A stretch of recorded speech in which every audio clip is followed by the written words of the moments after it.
Joe Rogan Podcast, check it out. The Joe Rogan Experience. Train by day, Joe Rogan Podcast by night, all day. What's up, young Joe? How are you? What's up, man? Ralph Barboza on the way up. What's happening? Hey, it's good to be here. Good to have you, man. I hear good things about you. I was just talking to Brian Simpson about you today. Bro, I'm a huge Brian Simpson fan. I love that dude. That We were dude's working dope. out today, and he was just saying great things about you. No offense to Brian Simpson, but he works out. I never thought I'd hear it like that sentence. He does now. All right, hell yeah. Yeah, he's been working out with me for 3 weeks now. I got like a little comedy boot camp going on over here. Yeah? Yeah, Shane Gillis, Duncan Trussell, Hassan Ahmad, Brian Simpson, and me, we get together and get some workouts in. All those guys are living down here? Yeah, they're all living down here. That's dope, man. Yeah, Austin's it's dope. pretty dope. Austin's dope right now. Hell yeah. It's a great spot. I popped in here yesterday to Austin, and I feel like I didn't used to be able to do this, but yeah, it was dope, man. I got to go like do a spot at the creek, and then I got to go to your spot, got to do the little boy. Nice. Yeah, it's been dope, man. Yeah, it's fun. Austin's like, it's a new thing. It's like an exciting thing. Yeah, It's you know, it used to be like before COVID, Austin was, as far as Texas goes, Austin was like the place to go if you were too scared to like go to New York or LA. People were like, just go to Austin, you know. It stayed busy, but it was also like very woke, and so you had to be like real careful. And now it's like, nah, it's Buck just wild. yes, It's buck wild. I like that. Yeah, it's buck wild. Yeah, well, you know what it is? It's Kill Tony. Kill Tony's, because Kill Tony's here, that show, it sets the standard because it's all just about being funny. And people realize, like, this idea that you're supposed to have, like, some sort of fucking social message in your comedy. Yeah, I also All think it it's has just to a do lot is of be funny. Californians and New Yorkers as well, because like everybody started moving down here to be able to actually be on stage. Yeah. From New York or LA during COVID, and yeah, I feel like when they got here, they were like, you know, be careful. But everybody from California, New York was just like, no. Well, it depends on where you're from. You know, I mean, there's pockets of people that are like enchanted by the wokeness in all sections of the country. You know, it depends. Like if you're coming from the Comedy Store, it's just about being funny. But if you're coming from some of the other clubs in LA, maybe it's not. Like it's Hollywood, man. It's like movies and TV. They're all run by executives, and you have to think like they think, or you don't get hired. Well, I think another reason that it got so buck wild though is because during COVID, if you were coming here, it's because you were already like, man, fuck the fucking COVID rules. You know what I mean? Right. If you're really that safe person, Right. you're probably also that like woke comedian. So I feel like those people stayed back, while everybody who was ready to get buck wild came down to Buck Wild Town and got buck wild. I think you nailed it. Yeah. I think you nailed it because the people that came here were like, fuck this. Like, fuck telling me that I can't do stand-up. Fuck telling me I can't go to a restaurant. Yeah. Especially when you go on the road and you realize that if you just live in L.A. and you never leave L.A., you think the world is L.A. And then you go to Nashville and you go, oh, they haven't lost their mind. Yeah. Like, they didn't lose their mind in Nashville. They were normal. Like, you go to Dallas. They didn't lose their mind in Dallas.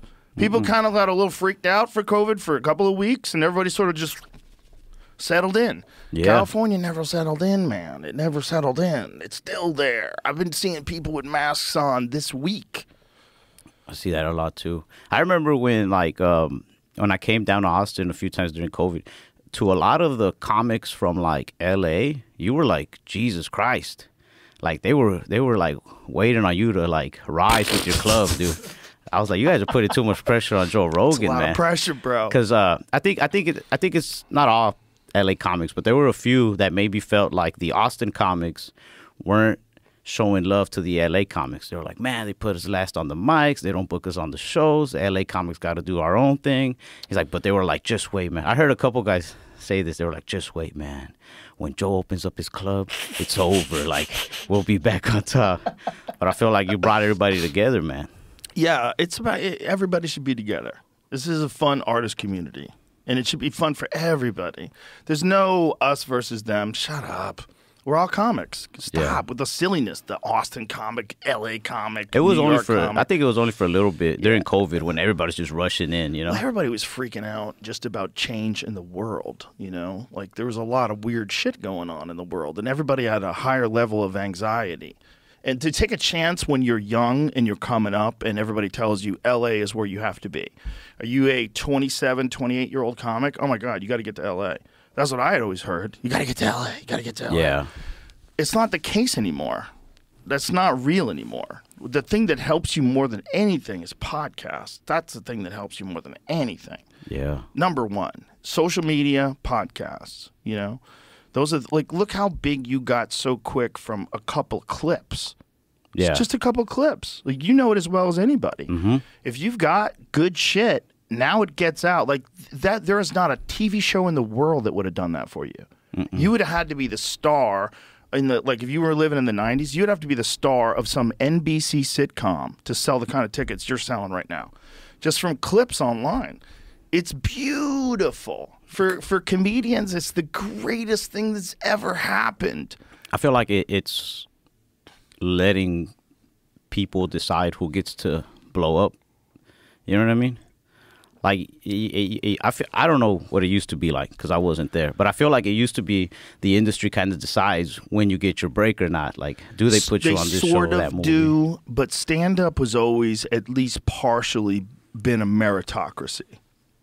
You know, but stand-up, the quality of your stand-up is the most important thing. Whether or not people are laughing, that's the most important. It's always been the most important thing. So if someone is undeniable, they always come through. They always come through. But they also have to be a hard worker. You got to actually put it. There's too many guys that are really good that just go to one club or they go, you know, they don't go on the road. There's too many guys that, like, they missed this window of opportunity where they could have been like real national headliners and they just never developed a following out there in the world. They fucked up. 100%. I know a handful of comics like back home or in New York or LA who I feel like are some of the funniest people in the world and don't have a lick of work ethic. So the world will never know. It's horrible. But some of them, it's not the work ethic. Some of them get jobs, like in the business, like they're writers or like Owen Smith, who is one of the top 20 stand-up comics alive. Owen Smith is a fucking killer. His shit is so tight. He's so smooth on stage. You look at him, you're like, how is this guy not selling out arenas? How is this guy not selling out arenas? It's because Owen they're great jobs. He got a bunch of great jobs. Like he runs sitcoms and stuff, runs shows. He's a writer. But goddamn, when you look at the quality of his stand-up, like, man, you should be everywhere. You should be everywhere. I mean, to each their own. If he's happy, right? I think the writer's strike probably freaked him out. I think the writer's strike and the actor's strike freaked a lot of those guys out. They're like, oh, shit. Like, because if they just pulled a plug for 5-6 months in some sort of contract negotiations, like some of those executives were literally saying, wait these people out when they start losing their homes. Then I saw that. That's some cutthroat shit. That's wild. Imagine if you got to go to work with those people after that. Imagine that's how they feel about you. I couldn't do that. I couldn't. I mean, I already didn't go that route. I don't know if I could ever go that route. You could have gone that route in the 90s. In the 90s? That was the only option, man. Wow. In the 90s, it was when I first came to Hollywood in 94, that was what everybody wanted. You wanted what Jerry Seinfeld had. You wanted what Roseanne had. It was Brett Butler, who's, what was that show called again? Grace Under Fire. That was a big show. Tim Allen. You wanted to be a comic that got a sitcom. That was the shit, dude. Yeah. If you were a comic that got a sitcom, now you got a house in Beverly Hills. You're fucking balling out of control. You're driving a Ferrari. Woo! You made it. That's what everybody wanted. This was like the goal, right? Yeah. And somewhere along the line, I think it was like the 2000s, reality shows came around. Everybody wanted a reality show? They're so cheap to make. They're so cheap to make. And you don't, I mean, you have like, you barely pay the people that are on them. Like all those Real Housewives and shit, they're not like making millions of dollars, I don't think. You think they are? I don't know. I'd like to know just so I can talk shit to them. I think like maybe the new ones do. Like obviously the Kardashians make a shitload of money, right? Yeah. But I think they own their show. But what about like The point is, like, they're way easier to make than a sitcom. Way easy. Like, Fear Factor was, was complicated in the stunts and all the stuff they had to do, but you don't have to write a script and, like, all that stuff, like, plays out on its own. It's like people are competing. It plays out. The drama just happens, and you have good editing, good music, and all that shit. But a sitcom, man, to write a good one, bro, that shit is brutal. Yeah, props to writers, man. Props to writers. Props to writers. I That's don't know. a hard gig, TV man. in general just kind of scares me. Acting, writing, I don't know. You're just so attached to, like, other people's opinions of you. Like, you're constantly getting chosen for stuff. I feel like even though I've never done that, I do get tired of, like, comments. Like, I know they say never read the comments, but I'll read them. But it'll be like the like, I could take a joke, I could take getting roasted, especially if it's people who follow me. It kind of feels like, oh, well, I mean, they follow. It's some sort of support. It feels like you're getting roasted by, like, your cousin. Like, hey, still on my team. Fuck it. But the ones that, like, piss me off, like, I don't know why they shouldn't, but they just throw me over there. It's like, I want to fucking hit this guy in the face. Is like, if I just left, like, let's say I did Miami last month, and then or like 2 weeks ago, and then I post, like, a flyer for next month's shows, and people are like, what the fuck, you avoiding Miami? I'm like, hey, dumbass, I was just there like 2 weeks ago. Like, when'd you start following me, asshole? Like, stop making me look like I don't show your city love. Like, you can't pay attention to that. That's just someone who doesn't look at schedules. I hate it. Yeah, but that's like that's a crazy person. That's a lack of information. Yeah, but I don't know why it just bugged me. I stopped checking social media. I'll check it like once throughout the day, and if I happen to catch your message or your comment, I catch it. If not, fuck it, like tomorrow. You know what it's like, man? It's like when you're out at, like, a party or a club or something like that, and someone yells across the room, "Yo, what's up, Ralph?" Yeah. You know, and you're like, "Hey, what's up, man?" He goes, "Dude, I'm a fan. What's up? How you doing?" Then he'll give you some love. But he's like checking you to see if you'll, like, react to him. Bro, somebody. That's kind of like what they're doing in the comments. Somebody. What, you don't come to Miami? Man, somebody tried to do that in, like, I think it was Denver. I was already pretty drunk, and I was tripping off mushrooms, man. And I was, like, in a playful mood. I can't help it. And some guy stopped me while I was walking out of the club, and he was like, "Yo, Ralph." And I don't know why my first reaction instantly was just to be like, "Yo, Rodrigo." And I didn't know who he was or nothing. I just like, like, we're guessing people's names now? And he just, like, he went blank face. He's like, "What?" And I was like, "I'm fucking with you, man." I was like, "What's your name?" And he was like Eric or something. I was like, "Yo, Eric?" And then I was like, "Nice to meet you, bro." And I was like, "My bad, man." I just walked off. And when we were outside, man, it was like snowy, icy. We're outside, and I'm pretty sure it was that same dude. He was like, "Hey, Ralph." He's like, "Man, you pussy, bro." And I was like, "What's up?" I was like, "What's your deal, bro? What's going on?" I had a feeling like because he was still real smiley. I had a feeling he was just fucking with me or something. I was like, "What's up, man? What's your deal?" He's like, "What?" I was like, "What's up, bro? What's your deal?" He's like, "What's my deal?" And I felt so cool because I was smoking a cigarette. I was like, "What you want to do, bro?" And my friend Luis was really drunk. That dude just loves to fight. Luis pointed at my buddy Vince, who's like the nerdiest guy in the world. He's a writer for that show, This Fool. Super nerdy guy with glasses. He's like, "You see this guy, bro? He knows MMA." He doesn't, though. I don't think Vince has ever been in a fight. And that dude was like, "Nah, I'm fucking with you, man. I'm sorry, bro. I'm sorry." But I was just kind of waiting for him to come at me. I usually, if I get into a fight, I'm going to get the first hit. I'm a small dude. I'm not going to risk getting knocked out on the first punch. I'm not like if he hits me, then I'll hit him. Like, if there's a fight that's going to happen, I'm fucking swinging first. I'm going to lose either way, most likely, but I'm going to at least start swinging first before you knock me out. But I wanted him to come to me because it was so snowy and icy. I was like, if I start walking and I fucking slip, I was like, I want him to risk slipping first before I risk slipping. Yeah, ice fighting is not smart. Yeah, it was the day before the Netflix special came out, so I was like, I'm not gonna have a video of me getting knocked out in the ice come out the day before the special. You have to know jiu-jitsu if you're gonna fight in the ice, 100%. Yeah. Yeah. If you're fighting someone on a slippery surface, all you have to do is grab them, and you're both going to the ground. All right, I'm gonna keep that in mind. Yeah, but don't fight. Don't fight, man. Don't fight. I feel like it's ice. Coming. Like, don't fight with mice. Jacket. I'm getting heated just talking about this. Don't fight. Ralph, you're a wild young kid. Don't do it. You got a great career. Don't fight. Don't be fighting people. If you want to fight, go to a gym. I Learn went how to a fight. boxing gym for a little bit earlier this year. I went for like 2 months. That'd be good for you. Yeah, I liked it. I want to do something different though. Boxing is one of the very best things ever for relieving tension. Like if you fucking tense, you just you got too much going on in your world, man. You just put on some good tunes. I have a Wu-Tang playlist that I play when I hit the bag. I would I'd go early in the morning for private sessions, and that's what I would put on, some Wu-Tang, some RZA specifically. He has that one song that You Can't Stop Me Now. Yeah, it's like a boxing classic. RZA's got so many jams. But for me, number one is Protect Your Neck. That has to be on every playlist. And that's when we would drive to the arena shows, and we'd sometimes get a police escort. And there's something wild about cop cars with flashing lights, and you're listening to Protect Your Neck. Nice. I've never had a police escort, but one Gravel time Pit's in a parking lot, I had a security guard escort. But they have the yellow lights. Those aren't as threatening or as fun. The yellow lights. No, that's not as fun. You need blue lights. It was also like a shopping center parking lot, so it wasn't.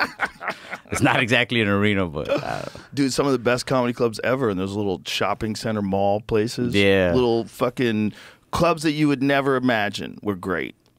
You know, little Funny Bones. Yeah, man. Shit, there's some. I've never been to that one that's at the Mall of America, but I heard that's dope too. That was the first club I got to do, when I started hitting the road. That was or second club. I don't know. It was November, early November. Are you from 2022. Dallas? Are you from Dallas? So Minnesota winter is a different thing, man. Oh, I loved it because I love the cold and I'm tired of the heat. Yeah, I'm so sick of the heat. Oh, no, that's funny. I finally had a reason to wear a jacket. See, I grew up in Boston. Oh, so you're used to the cold. It's cold as fuck in Boston. And I'm like, fuck the cold. Dude, you can heat me up. That doesn't bother me at all. I know people die in the cold. People die in their car in the cold. Yeah. Yeah. In the heat, all you have to do is get in the shade, get water, don't be stupid, be in reasonably good shape, and you can get away with it. If there's woods and you have water. If it's the cold... But you're fucked. But I love it, man. I'm skinny. I just layer up. Wear 2-3 jackets. Oh, that's great. As long as there's a place to get warm. Yeah. That's the thing. You can't survive unless you can get warm. That's the difference. Everybody's worried about global warming. Global cooling is what freaks me out. Ice ages freak me out. Yo, when Texas froze a couple years ago, I was somebody. I think I was watching a video on Instagram. Somebody was just if climate change keeps getting worse, that will happen, but for longer periods of time or for colder temperatures. If that's true, then yeah, I'm pretty scared. Bro, that's all guesswork. Everyone's guessing. Yeah, there's definitely an impact. It's undeniable that human beings have an impact. But here's the problem. The climate is never the same. It's never steady forever. If you go back to 1934, I think it was Wyoming, got to 118 degrees. Holy shit. Yeah, something crazy like that. And they were talking, God, I don't remember where I saw this. I guess that's why they call it climate change. It's because of the Dust Bowl. The Dust Bowl. What was that? I always hear about that. Climate change. The Dust Bowl. It's bad a lot of, this is not exactly what it was, but a lot of the bad farming and drought, it caused a bunch of bad crops, so they all turned to shit. They turned to dust, and it created giant dust storms all over the western part of the country. And that heated things up. It led to a bunch of shit in the air that caused problems with the storms and the sun, and it definitely did heat things up. I bet they thought the world was ending right then and there. That's wild. But anyway, the point is, if you go back in time, when they do these things called core samples. So they take this giant slab of the earth, hundreds of feet down, and through that what era they do carbon testing, and so they know this is from 1,000 years ago, this is from 2,000 years ago. When they do that, it's all over the place, man. When they have these charts of the temperature of the earth throughout history. Have you ever seen them? They go like this all over the place, even before people. It's always been wacky. I'm learning a lot, man. Learning about Hollywood in the 90s and climate change. Bro, I'm here to teach. That's what I mean. This is such a one-sided podcast, man. It's not even fair. Like, No, it's not. Come on, man. it's not, dude. I was thinking about that on the It's way a over here. conversation, It brother. is, but like, do you realize how like this is like, bro? It's not even fair, bro. Why isn't I it? have everything to gain here. Like me, I'm 27, right? Right. And you know, you're Joe Rogan. You got the experience. You got the podcast. You got all this knowledge in the world of comedy business. If I just listen, I'm gonna learn some shit today. But you gotta talk to like a 27-year-old. Like, what do you even talk about? Like everything we've talked Come about, on, I'm brother. learning. This is my used to be first time. 27. Come on, man. that's I true. love what you're doing right now. I really do. I love comics on the rise. It's exciting to me. Well, comedy's fun. I love comedy. I love good comics, and I love when people get better at shit. And I love watching it. I really do. I love watching people crack. It's fun. I I'm love definitely like trying to get better. you're fucking great, man. You're funny as shit. You're thank you, cool. You're thank you. relaxed. You're smooth on stage. You got a lot going for you, man. And I love it. Sometimes I won't that. be smooth on stage. Sometimes I'll have a burst of energy and I'll let it out and I'll have fun that way. And I could tell some of the audience is like, this is fun, and some of them think I'm on drugs because they've never seen that. They're like, he's coked out. I'm not a coke guy though. I'm not. I want people to know that if you ever see me on stage and I'm not like super mellow and I'm actually energetic, just know it's not drugs. Mushrooms maybe, not anything else though. Yeah, I know a few guys who've done, like, the guys who had problems with coke, who did coke and then did stand up, and they said it fucked their stand up up. Yeah, I bet. I'm sober on stage like 98% of the time. Yeah, you're smoother that way.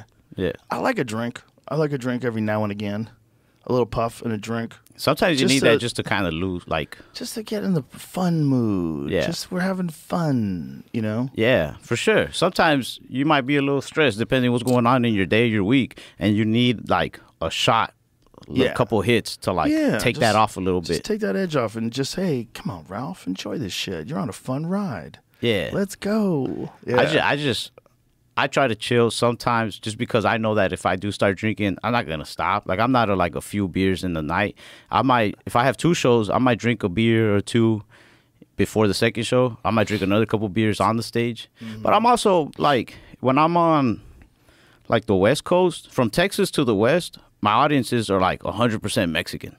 Like there's no type of mix. And if you drink in front of an all-Mexican crowd, they're just gonna keep like chug, chug, chug.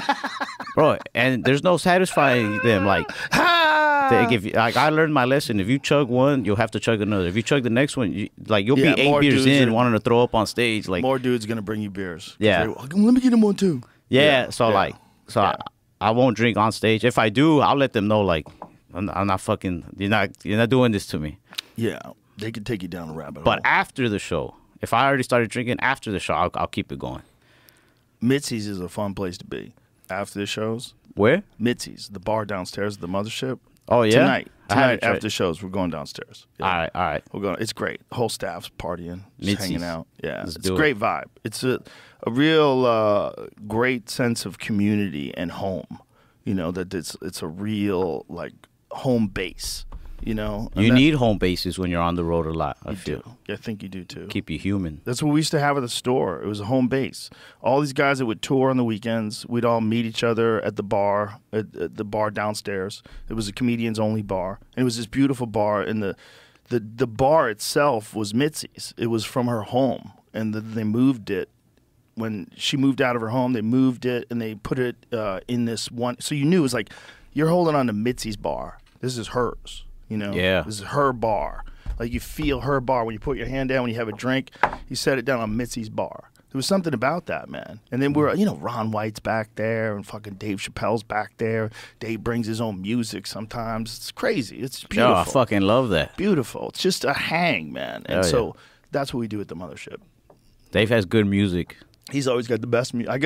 I always have Shazam on point when Dave's Yeah, there. I yeah. have it set up so I tap the back of my phone 3 times, and Shazam pops up. Yeah, I just have it on the little pull down menu or Didn't do it all the whatever. time. I don't know what you call it. got I don't a want new to show you my case. messages. I got a new case. It's a little thick. I might have fucked up my tapping. That was like the sweetest thing. I could tap 3 times. Boom, boom, boom. You're gonna have to work out your Oh, hands there it more. goes. See, Shazam comes up. Hell yeah. Yeah, I got to get better finger strength. Got to get better. You're telling me, buddy. Got to work on my piano skills. I imagine piano players, man. That kind of dexterity in your fingers. Piano and guitar or anything you could do with your fingers like that, that's some wild dexterity that There's people have. Instagram videos. I got a trick for that. Yeah? There's no need for dexterity these days. Oh, yeah? Well, I mean, if you're going to play like a full-on song, then yeah, you need dexterity and actual piano lessons. But if you're the type of guy like me who just every now and then comes across a piano and you want to impress people, Right. There's these Instagram videos that have like 4 keys tops. And if you play like the keys the way they tell you, it's a simple little pattern, but it sounds like you're doing a bunch. It sounds like you have dexterity. So it's cool. I just like to trick people. I have no real skills. I just... Well, that's a skill. You just have a very small skill. Yeah. Like you were playing pool earlier with Yeah. Jake. You can make a ball, right? Mm-hmm. That's a skill. You're just not a professional pool player. Yeah. That's the difference. Like, I know you have enough a to get skill. by. Yeah, you have I'm a like skill. that. I'm like Leo on Catch Me If You Can. Like I'll get by, I'll get some money, but there won't be a Yeah. real career here. Well, that's one of the beautiful things about anything. Like you learn and then you realize how much more there is to learn. Like Yeah. I remember when I first started doing stand-up, all you're trying to do is just get a laugh. Just all you're trying to do is like figure out how to not drown up there. And slowly but surely try to find things that you think are funny and that make you, but you're getting better, over time, for sure. Everybody gets better. All of us get better. For sure. And there's something about that that's fucking cool. And it seems to never end, man. That's what I love about stand-up. I've always loved to learn. Like, I love it. I've had various jobs just for the sake of learning that specific little trade. But stand-up was the first thing that I was like, man, this is never ending. Like, I'm never going to finish learning. I'm never going to finish getting as good as I want to get. So that's the one that I really stuck to. Yeah, it's a beautiful thing, too, because you get this amazing feedback from all these people and you make them feel better. Yeah. Like when people leave a great show, they have this fucking smile on their face like, oh, shit, that was great. That was so fun. Yeah. That was so fun. Sometimes so it's girls like want to have sex with you after. That's crazy. Yeah. You're bringing joy. You're Yeah. just bringing joy to all these people. But you're getting better at it, too. Dom Irrera said that to me once. And Dom, at the time, was in his 60s. And he's like, Joe, I don't think I've ever been sharper. He goes, like, all these sets at the store, he goes, I feel like stand-up is an amazing thing because you could just keep getting better at it. I'm motivated to do more of it, whether I kill or I bomb. Because if I bomb, I'm Yeah. like, bro, when I have to fix that. Have you seen Ron White lately? Mm-mm. Ron White's sober now. He doesn't drink anymore. Better than ever. Yeah? Better than ever. You see, that's why I want to stay sober. Murdering. I mean, murdering. Ron White's a fucking assassin. And he's like never been sharper. New bits, always working on new shit, constantly rolling out new material. He's going on tour again. He was going to have a retirement party. I'm like, bitch, you ain't retiring. I don't think you could retire with stand-up. I think, I mean, what do I know, but... He was saying that he was just going to do the club. I'll just do the mothership. I'm like, yeah, for a while you're just going to do the mothership, but you're going to get that itch. I don't know. Yeah, I don't know what he's going through or anything, but I feel like this is the type of game where you could try to retire, you could try to take breaks, but man, there's no finishing this. Too fun. Yeah, there's just no way to finish. And you're doing it with people that are like you. Like, Yeah. we're weirdos. Yeah. We can find other comics to hang out with. They're the most forgiving, understanding, ridiculous people. Talk shit to each other all the time. Everyone's laughing. That green room at the mothership, at any given night, it is just like a full-on show, and we're all howling at each other. Hinchcliffe's cracking on people. Shane Gillis is cracking on people. Ron White chimes in. Brian Simpson dumps on people. It's wild back there. We're having so much fun. Just all laughing at each other. Just all falling down on the ground, slapping tables. Just Fucking dope, man.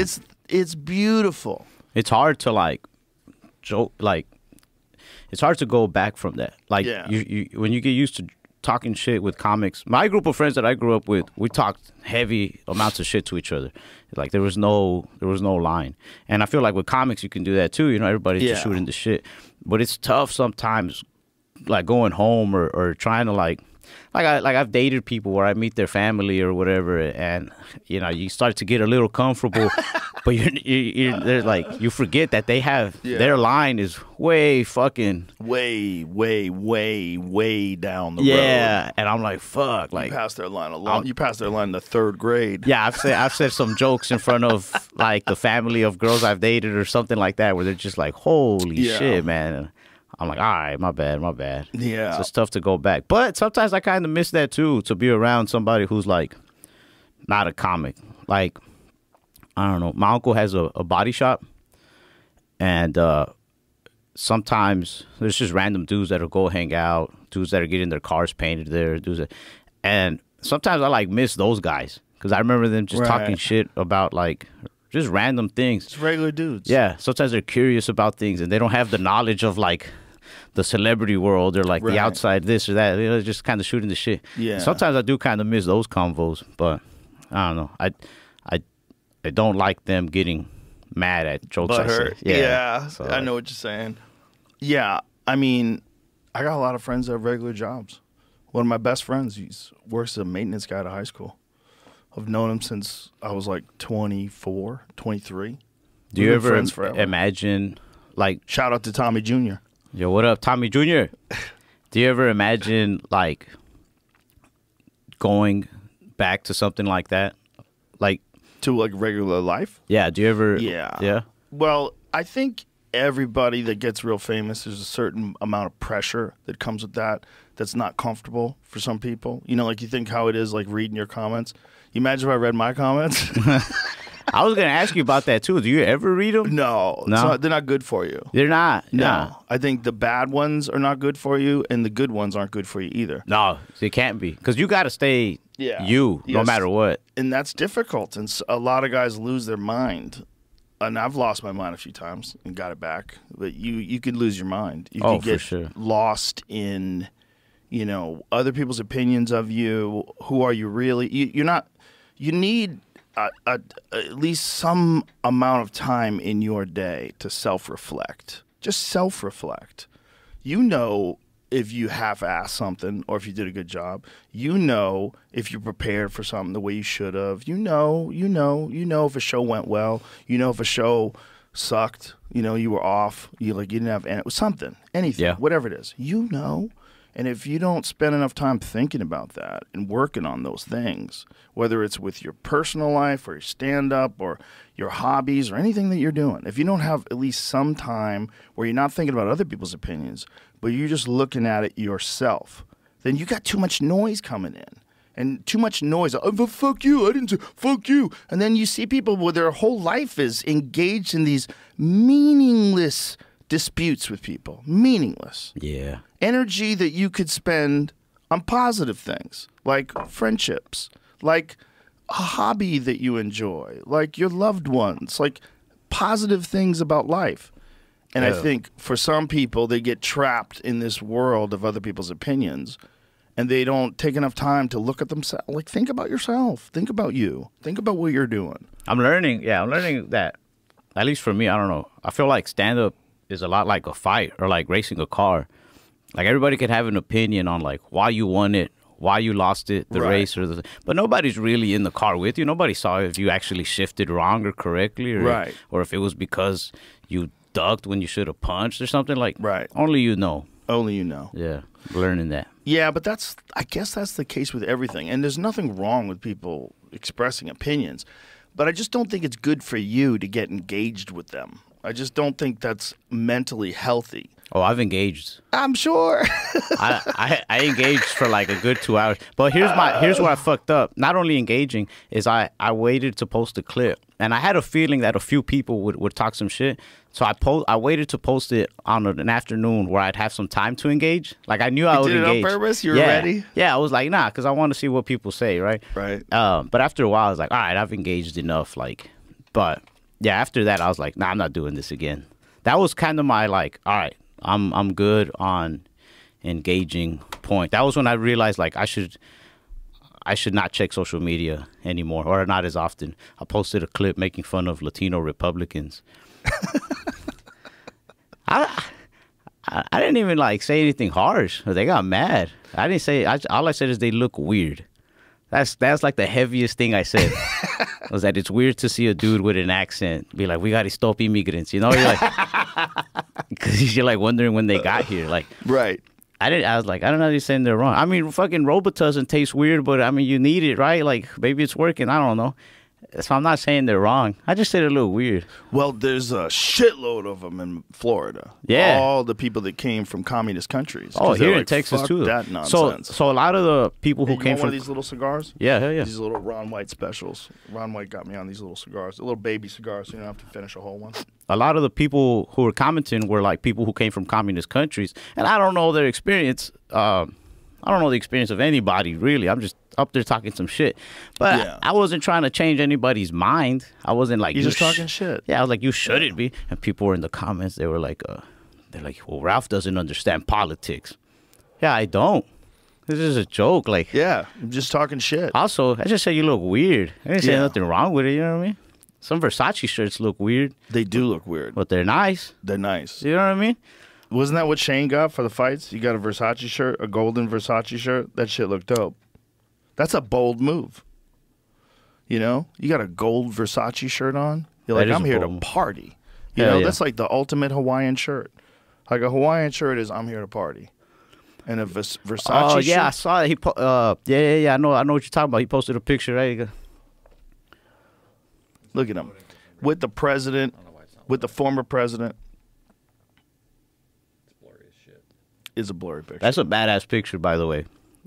There Like it I'm is. not like a Trump supporter or nothing, but that's just a fucking dope picture. That's in a general. fun picture. Have you ever seen Shane's Trump impression? Yeah, It's fucking Yeah. insane. It's so good. You have like an ashtray? Oh, right Yeah. there. All right, If I was just wanna make Trump's sure. friend, I'd try to get him to shave his head. I'd be like, "Come on, bro." I want to take Let's more let cool it go. pictures like that. Just post them every now. And I don't think he put like a caption, right? I don't know what he put up.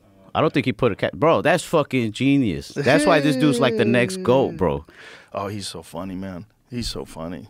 That bit he has about Navy SEALs. Oh my god, I could watch yeah. it 100 times. I could watch it 100 times. He's so funny, man, and he's out here too now. It's cool because we got like this real like good vibe going where everybody's just really fucking having fun.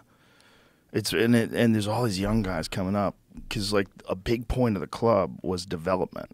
Like we want to have 2 nights of open mic night every Sunday, every Monday, open mic night, and then Monday Kill Tony. Kill Tony is the anchor. That's the anchor because it sets the tone of the culture. Like you have 1 minute. In that minute, you got to be funny. You just got to be, and then people realize like, oh, that's what this is all about. Yeah, this is an art form. It's an art form, and it's about how to be funny. And everybody's got their own way. You know, Ali Sadiq has these great stories. He's got these beautiful, long stories. He's an amazing storyteller. You know, and then you got Joey Diaz, who's like, bang, bang, bang, That's bang, just funny bang, as bang. fuck. He hits you with those bang, bang, bangs.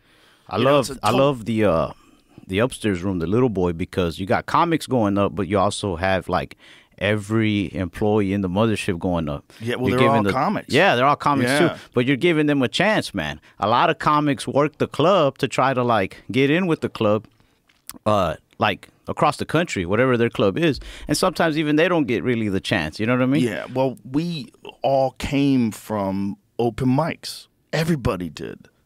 Like, that's the only way to do it. You have to get on stage. Yeah. So why would a club not have an open mic? And they're like, well, it doesn't, you know, we could fill it up with a headliner. Yeah, you could. You could, but you're making a short-term gain decision where you're making more money, and you're not looking at the long-term just for the art form. The art form needs seeds. It needs plants. It needs someone to help. It needs someone to tend the garden. It needs Yeah. someone to give people opportunities and to say, like, this is a renewable resource, this beautiful thing that we all enjoy. People talking shit and us laughing. It's the most beautiful thing. I love it to death. There's the art side and the business side. Yeah, well, Like, that's it's got to be a balance to it. that's where you gotta I don't know, man. No one else, I don't know anybody else who did it this way, because we had to do it in a way where, you know, we all got up and moved, right? So it was crazy. in the first place. And we all took this chance to come here. And in the beginning, a lot of guys moved long before there was a club. So we were just doing the Vulcan. And they had heard that, oh, they got these wild-ass shows they're doing in Texas indoors. In November of 2020, we were doing shows indoors. And it just started coming. And then one day, we did a show with Ron White, and Ron White grabbed my shoulders. He got off, so he hadn't done stand-up in like 8 months. He grabs my shoulder. Whatever the fuck we have to do, we're doing this. He goes, when are you going to get your fucking club open up? I go, let's fucking go, Ron White. Let's do this shit. He's like, let's fucking go. I mean, he had just gotten off stage. Yo, and then he gave you these cigars? Yeah, he loves these little cigars. I like these He's a like, lot. they're good if you want a whole cigar. I never smoked a cigar until I hung out You want a with big Bert one? Kreischer. You want a real cigar? Yeah, I'll I'll bust take out- a big cigar. Hold on, please. Hold, please.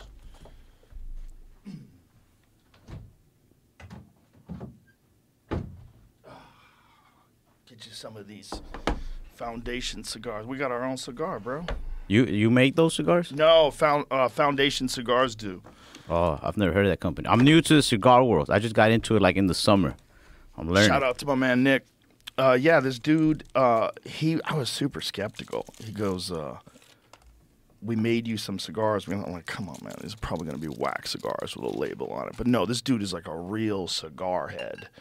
Like, you know, he travels to the places where they grow it, and he's involved in the whole process of it, and Hell yeah. he makes a bunch of like really dope cigars, Like Willy Wonka when he traveled to the jungle to find Oompa Loompas and stuff. Like, something like that. yeah. But yeah, anytime I hear like, you know how to work these, like that. Oh, shit. There you go. Anytime I meet a dude who's like really into something, like my friend Evan from Black Rifle Coffee. That dude is like super, super into coffee. And he's got this laboratory at his factory. He took us to the Black Rifle warehouses where they, do all their work there and do all the roasting. They have these giant roasting machines. And he's got this laboratory where he's like testing different weights of how much coffee you put in, different temperatures.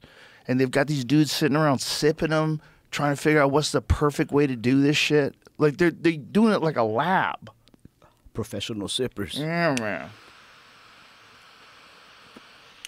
But that's when you're gonna get that dope coffee, that really good coffee. I've just gotten into coffee this year. Coffee and cigars. That's 2023 Ralph right there. I had this dude on once. I always forget his name. Yeah, a lot of Peter dudes on Giuliano. here once. Yeah, I've had a lot of dudes on there. But I had this dude on who was a real coffee expert. And he schooled me in all the different kinds of coffee and how they grow them and how they take care of them. And Hey, you had this one guy on here once. I remember watching the clips on YouTube where he was talking about like Christianity, like ancient Christianity. yeah. And he asked you about. I think it was a clip about psychedelics. Yeah. Like, but I forgot the exact question he asked you. He was like, "Can I tell you?" He's like, "Can I tell you about like the way Christianity was?" Or something like that. I forgot the exact question he asked you, and you said, "Yeah."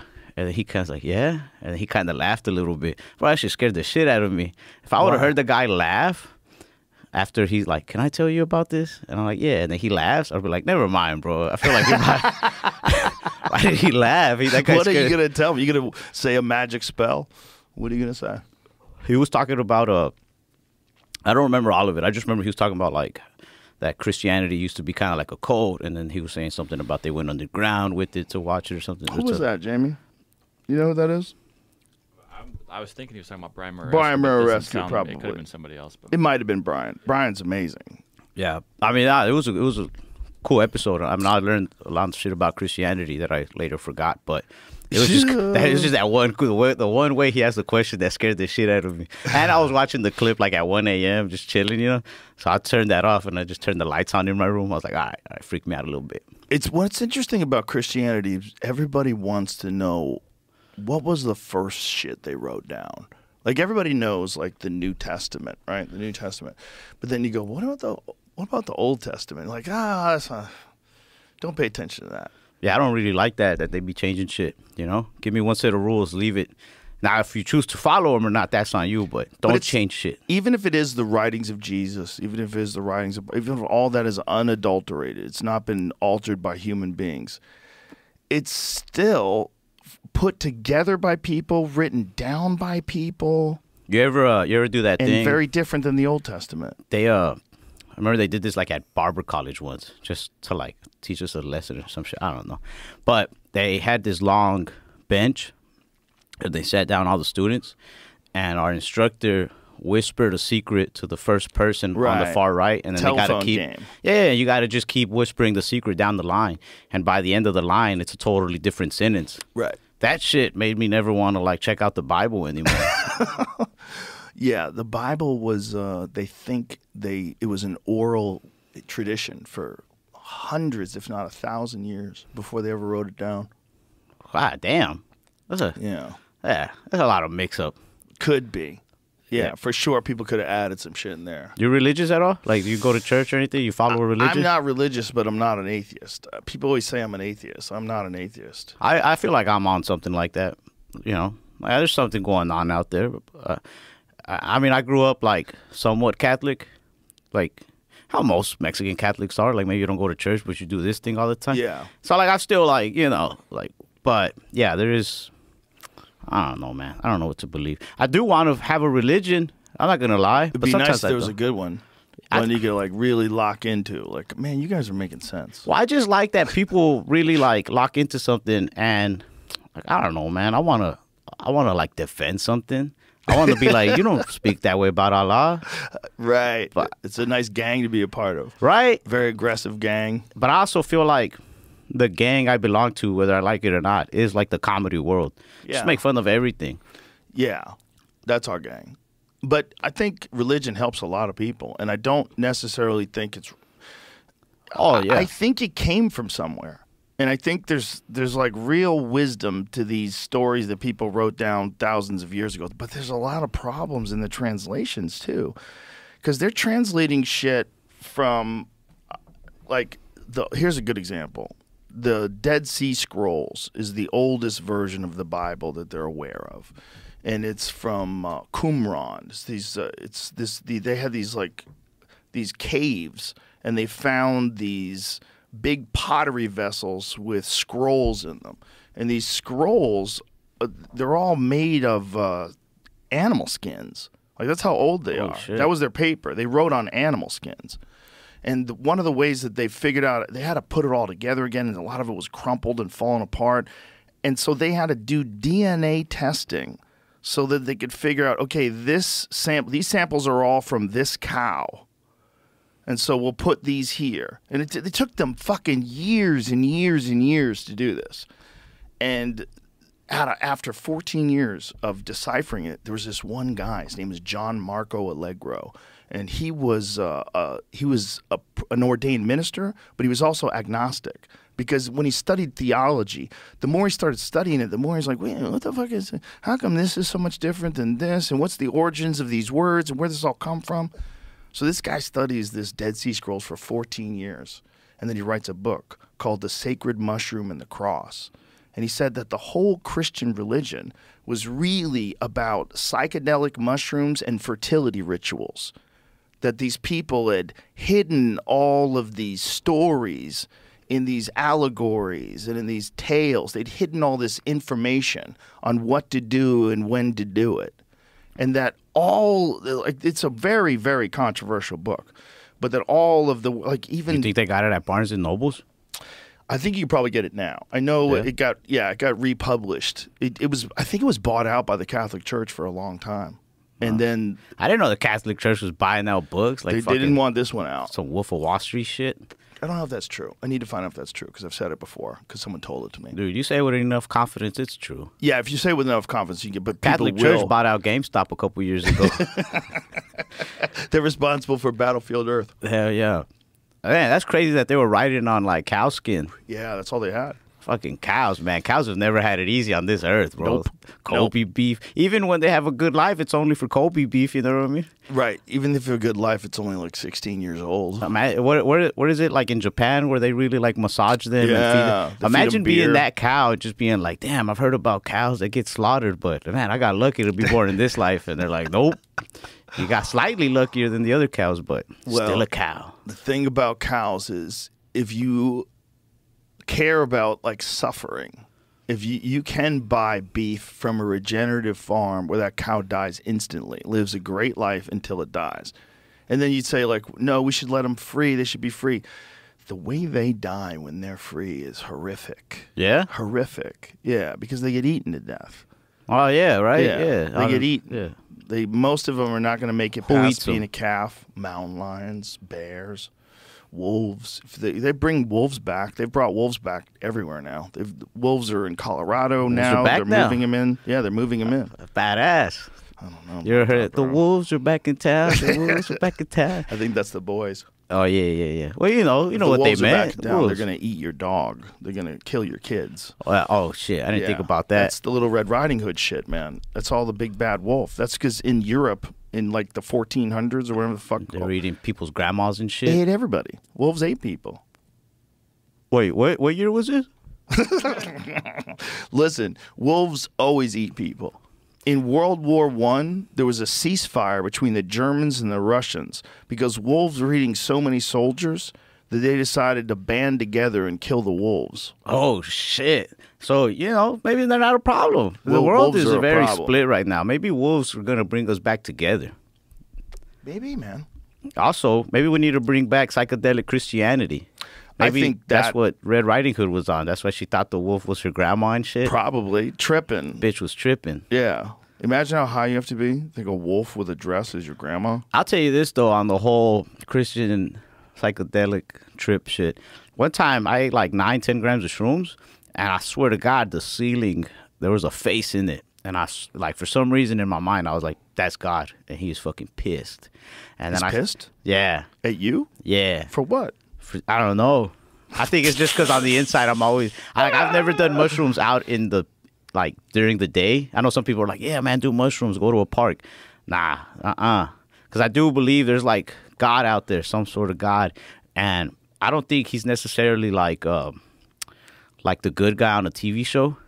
I think he's God, you know what I mean? You ever had like a boss, like at a place, Right. and maybe he's not exactly fair, maybe he's not exactly nice, but he's the fucking boss, and what he says goes. And I feel like maybe that's what God is, you know, for better or worse. And I feel like if I do mushrooms out in the open, he's gonna be like mad.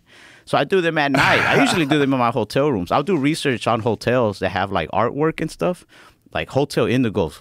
Great place to trip, especially the one in Houston. If I go to Houston, I'm staying at the Hotel Indigo.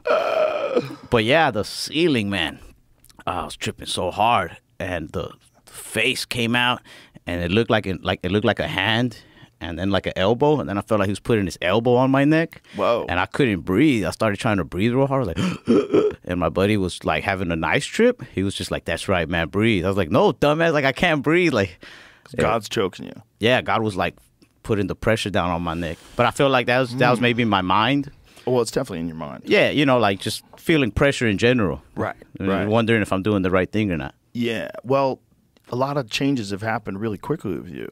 You know, Brian Simpson was telling me that you were going to open for him one weekend. In January and of you couldn't do 2022, it. I think. And then you blew up, and then he called you, and you're like, bro, I'm headlining all these clubs now. Nah, that story, That's what he said. the story's a little different. He said you were doing great. I mean, yeah, dude. He said it was a period of a few months, and he got a hold of you, and you were headlining everywhere.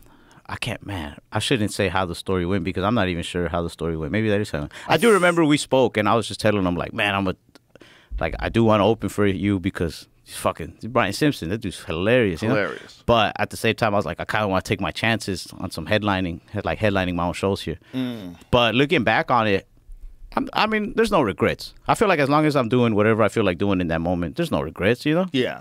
But looking back on it, I do wish things would have gone maybe a little slower for me, just because I was still a feature Right. I wasn't used to headlining shows when I started headlining shows. And I feel like a lot of my shows were me still very much learning and getting comfortable with an hour on stage.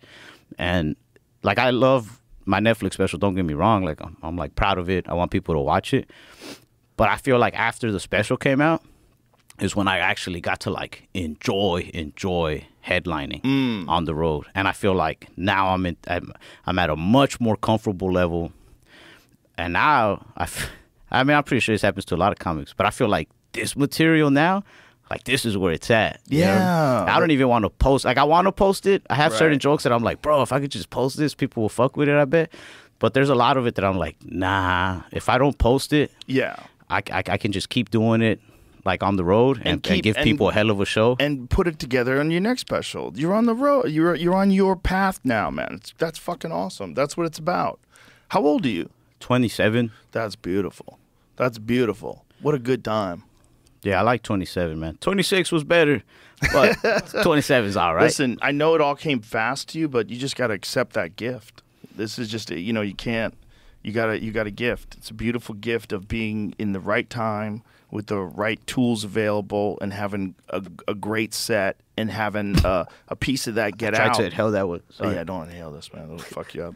But it's, you know, it's a gift by the universe, and you gotta ride that gift. And it's weirder that you go from middling, all of a sudden you're headlining everywhere. Yeah. But so what? You're funny, man. I felt like a young Rocky. Like, you know how in Rocky 1, he's like kind of older already, right? And then I don't know where he gets his shot, you know, right? I felt like maybe like a younger, inexperienced Rocky, and then I got like a shot. Yeah, you know. But the audience knows though too. That's the cool thing. Like, they know that you're kind of new to this, but they love you and they want to come see you. Yeah, it's been dope, man. People are so supportive. Do you remember that? What is that girl's name? Is it Angela Johnson, the one who has that Vietnamese bit? She helped me out a lot, by the way. That girl had the same kind of thing happen to her. Yeah, she was doing comedy like a few months or something like that, and then her bit went viral on MySpace. Bro, she was middling and selling out clubs, and then people would leave when the headliner would go up. That's got to fucking piss off a headliner. Oh, my God. Could you imagine, like, the place is packed, and you're the headliner, but you know they're all there for the middle act? What a drag, man. But that was real. That was what was going on for a while with her. She was telling me about that for a while. She's so nice. She sold out. Because she's like doing theaters or whatever. Isn't she a serious Christian? Yeah. She's a serious Christian. She's doing like theaters. Well, she's doing theaters, and then she did like a special, like 20.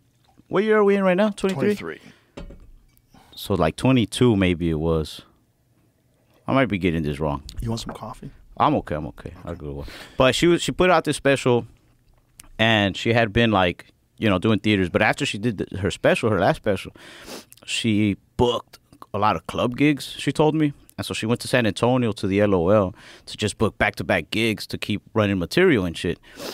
And I don't know, I kind of just took like a page from that book. I was opening her for like 8 of those shows. And we did LOL. And San Antonio, I mean, fucking, you know, it's like Mexico City there.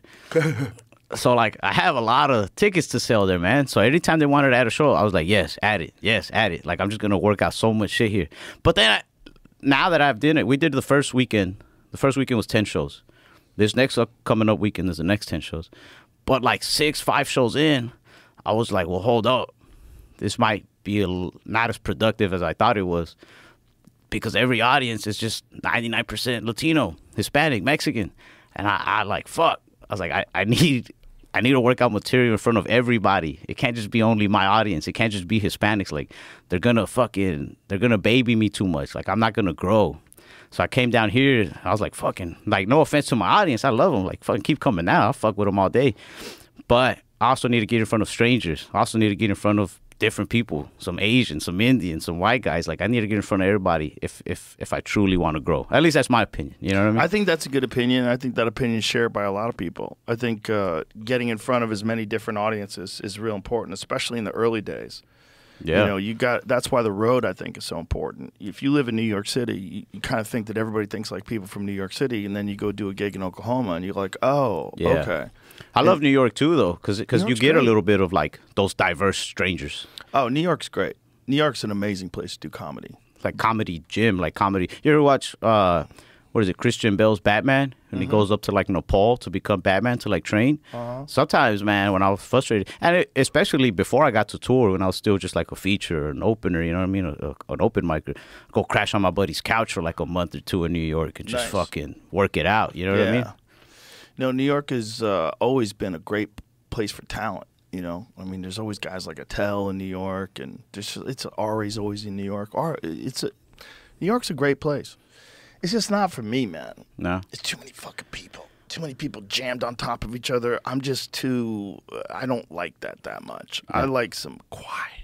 I like some peace. I feel that. I live out in the country right now. Oh, do you? Yeah, I live out like an hour south of Dallas. Oh, that's great. My dad lives out there. He bought land when he was like 20 there, like a little trailer home, and he always kept it. He'd move around a lot. You know, he's an unstable guy. He's up and down, whatever. But he always kept that land, and once he became more of like a family man, because, you know, he's married to my stepmom. I have younger siblings. He like, you know, make sure that they live there. He got out of prison like 2019, and he went back to like painting cars, working on cars, started saving money, started doing like contractor jobs, started his own business. Now he does like pretty big business, contract type work with a couple other guys that have their own business. And he like built his dream house. Oh, nice. On that land. No more trailer home. He gave the trailer home to my cousin, and they moved it like further back on the next piece of land. So, you know, now he has to like start his own little journey with her. Nice. But he built that house, and it's nice, man. I started building a house on that land as well before my cousin's house, so I could like outshine my cousin's house. But it's not done. But my house is purely like, I'm not even trying too much right now to like actually build a house and be like, this is how I want my kitchen or living room. Not even worried about it. The living compartment is on the upstairs. I'm worried about the downstairs because that's gonna be like my shop. I used to paint cars, and I want to do that in my free time again. What kind of painting? Like, I was still very much like artistic painting, you mean? No, like, you know, paint the cars, like right. Paint them blue, paint them red, you know. Oh, like, just painting cars. Yeah, detailing them afterwards. Oh, you know. Okay. I always wanted to paint candy, but you need a lot of experience. A lot of people don't know when you're painting candy, you can't just do the quarter panel and then move to the door. You got to do like the whole. What do you mean by candy? Like, you know, candy paint, like real glittery, real pretty ass. Oh, is that what it's called? Yeah. Come on, man, you're in Texas now. You got to learn about candy paint. I didn't know it was called I didn't know that was what it was called. Yeah, you ever go to a car show and maybe one car just fucking pops way more, has way more flake in it. Like, it's candy paint, but it's tough to paint. You gotta be a skilled, like, experienced painter, because you can't just fucking. You know, you always got to be careful how you adjust your gun, right? You don't want your pattern too wide, too narrow. Are you super serious about this shit? Oh yeah, man. Painting, I thought that was my thing. Really? Yeah, I'd get so discouraged at open mics. I'd be like, let me stick to painting. Let me just stick to painting. Wow. But it's fucking dope, man. And my uncle's like, in my opinion, he's like a grandmaster painter and painted for years. He learned. So my dad had a body shop when I was a kid, very small. Now, back in these days, my dad was involved in, you know, less than legal business. So this body shop was a front, technically. You know what I mean? But, I mean, they got business, and they got good. And my dad hired this painter named Alfred. May he rest in peace. Alfred, fucking badass painter. Crazy old guy. He used to know how to break dance. This shit was badass. Alfred taught my uncle how to paint, my uncle Jose. And my uncle was young. My uncle was kind of like a knucklehead at one point, involved in, like, as a teenager, he was involved in, like, fucking gang shit, some drug deals, whatever. But my uncle had a kid very young and, like, snapped out of it quick. Just wanted to be, like, a respectable man, just do the right thing. You know what I mean? Right. And he's still that guy to this day. My uncle's been working the body shop since he was, like, I might be getting the age wrong, maybe he's, like, 20. Right now he's in his, like, late 30s, mid-30s. And he's still like the guy who goes into the shop at 8 a.m., will stay there till fucking midnight if he has to, but he puts food on the table. You know what I'm saying? Right. But he learned from this dude, Alfred. Fucking badass knowledge on painting. My uncle would teach it to me. When I was a teenager, my dad also had a car wash. I would go work in the summer sometimes. And I'd get so mad at the car wash. Like, I hated it. I'm like, bro, anybody can just fucking rinse the car off, put the soap, like... It was next door, like across the street from the body shop. So after work, we would go hang out at the body shop with everybody. I would tell my uncle, because I don't know if my dad was going to take me serious or not. I'd be like, can you teach me how to paint? I was like, I don't want to work over there. was like, don't even pay me if you don't want. Just teach me how to paint. Have me over here. Like, I want to sand the cars. I want to fucking do real shit, you know? Yeah. So he'd teach me every now and then. As I got older, I'd spend a couple weekends over there at the body shop with my uncle, whatever. After high school, while my dad was already locked up or whatever, my uncle, I guess, to like check on me, make sure I wasn't like getting sad or some shit, he would just call me, kind of would give me a choice. He'd just be like, hey, I need help. Like, come help me out with her. I was like, all right. And, you know, I started getting good. I went to paint school for a while to get like certified. Those guys hooked me up with a job like at a better shop. My uncle, I would also cut hair. So my uncle would always be like, man, just be a barber. Like, you don't want to be in a fucking shop, sweating your ass off, breaking your back. Like, do something where you're going to be in the AC. You know what I mean? Like, work smarter, not harder. But I eventually did that. But at the time, I'm like, I want to fucking learn this, you know? Like, Yeah. let me do this. So I went and worked at a body shop. And I worked at one where this painter, man, I hate not to talk down on another man, but that guy wasn't worth the fuck. He was a cool painter, but he didn't care. So I was the paint prepper. You know, What do you mean he didn't care? like, he wasn't in there to do good work. He was in there to just get his paycheck. And he wasn't even, like, there a lot of the time, man. You know, like, there's a lot of preparation that goes into painting a car. A lot of sanding. So you got to fucking sand and sand and sand and make sure you sand this. And then you got to clean it this way and make sure there's no, like, type of chemicals in the air. Like, you can't keep, like Armor All or anything they use for detail car. You can't have that in the same room you're painting in. You get a chemical reaction and your paint job will look like shit. Really? Yeah, it's like... Just in the air? Yeah, there's tons of little details. Mechanic work and paint work cannot be in the same room. Really? Yeah, you just can't. You can't have it. You know what I mean? So, Armor All just being in the room will fuck up your paint? Yeah, bro. If you like, let's say you like sprayed some armor on some shit, or you wiped the car down, and you weren't supposed to, like, which is anything that was like cleaning product. You have to be careful what exactly you're using. So you're saying if the Armor All contacted the paint physically? Nah, like even if it's just kind of like In the air? yeah. I mean, at least is that's that? how Well, careful we were. Like, But you think, what is that doing to you then? what do you mean? you Oh, got all a- the paint stuff. Oh, it's You got killing you. Armor It's got to be killing you. I mean, the paint is worse than the armor. We're like breathing in like primer. We're breathing in like Bondo dust. Oh, we're my breathing in so God. much stuff. Is But there a lot of people that have like lung problems that are painters? oh yeah. Even if you don't like get the lung cancer, right? Let's say you live a full life as a painter. Bro. They've done autopsies on painters. Their lungs are like different colors. Oh, Jesus Christ, really? Yeah, but Like I they've mean, I'd been rather have it breathing different paint? colors than just nasty pink or whatever. What if you wear one of those Fauci masks? They help. No, like definitely wear your mask, wear your gloves. They help. But the shit is there. You know what I You're mean? getting it in even through those crazy masks? Yeah, for sure. You know, there's no way. And then there's different masks. There's masks that will help you block the dust from like primer or like from the body filler. But those masks aren't going to help you when it comes to paint and like vice versa. Like, Oh, so you got to different- swap masks when you're Yeah. sanding versus when you're painting. Yeah. So I started getting pretty good as a painter. Especially when I went to work at a shop where my uncle's not like babysitting me anymore. Now I'm like learning on my own. And when I say on my own, I mean like the reason I say that one painter wasn't worth the damn was because when you first work at a shop and you're trying to be a painter, you got to be a paint prepper or like a painter's apprentice for like a few years. So it's my job to like prepare the car, I like every step of the way up until it's in the booth, taped up, ready to get painted. That's when the painter would just show up. I don't know. He's probably just been kicking it at the house all day. He'll show up, mix the paint, paint it, spray it, clear it, and then he'd go home. So I've been prepping these cars for like days on end. I'm staying extra, you know. Every now and then, if it was a smaller piece, like a bumper or just like a small piece of the car, they just leave it up to me. They're like, well, you go ahead and knock it out. So I started getting good.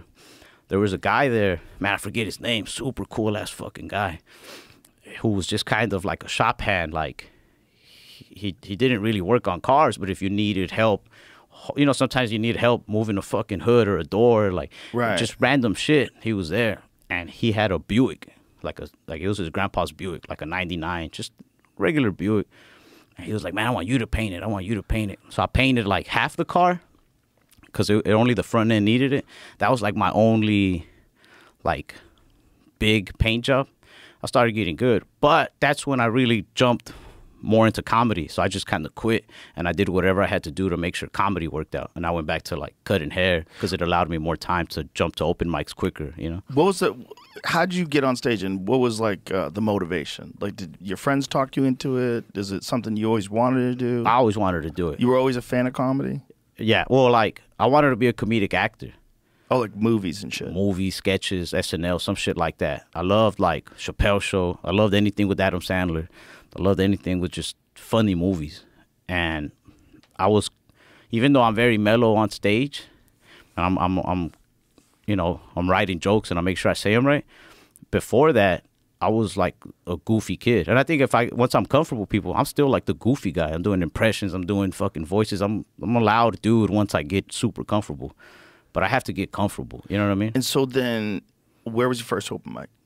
At Hyenas. Hyenas in Dallas? In Dallas. Nice. On a Wednesday night. I signed up at 5 p.m., went up at 1:30 a.m. Wow. Yeah, I got yelled at. There was one comic that was up after me, and he was there, or maybe two comics. There's two guys in there, but I know for sure one of those guys was after me. And I was like second to last or third to last, and the dude was like, "Get the fuck out of here already!" He was like drunk. He's just mad. Oh my god. I had 3 minutes. I did 1.5 because once he yelled at me, I was like, "All right, that's my time." Oh my god. But that's the shit that what we were talking about earlier. Is that like I saw how hard I bombed, and it was fucking devastating to get yelled at 1:30 a.m. and just me and 3-4 people in the room that aren't even audience, just other open micers. And leaving, walking through the parking lot, I'm like, this isn't for me. This isn't for me. I just stick to my job. Like, okay, you know. But the next day when I'm fucking sanding a car for 3 hours straight, the whole time in my head, I'm just like thinking of, well, if I would have said it different, or if I would have said this instead, or what if I tried this on stage? Like my mind was always there, you know? Yeah.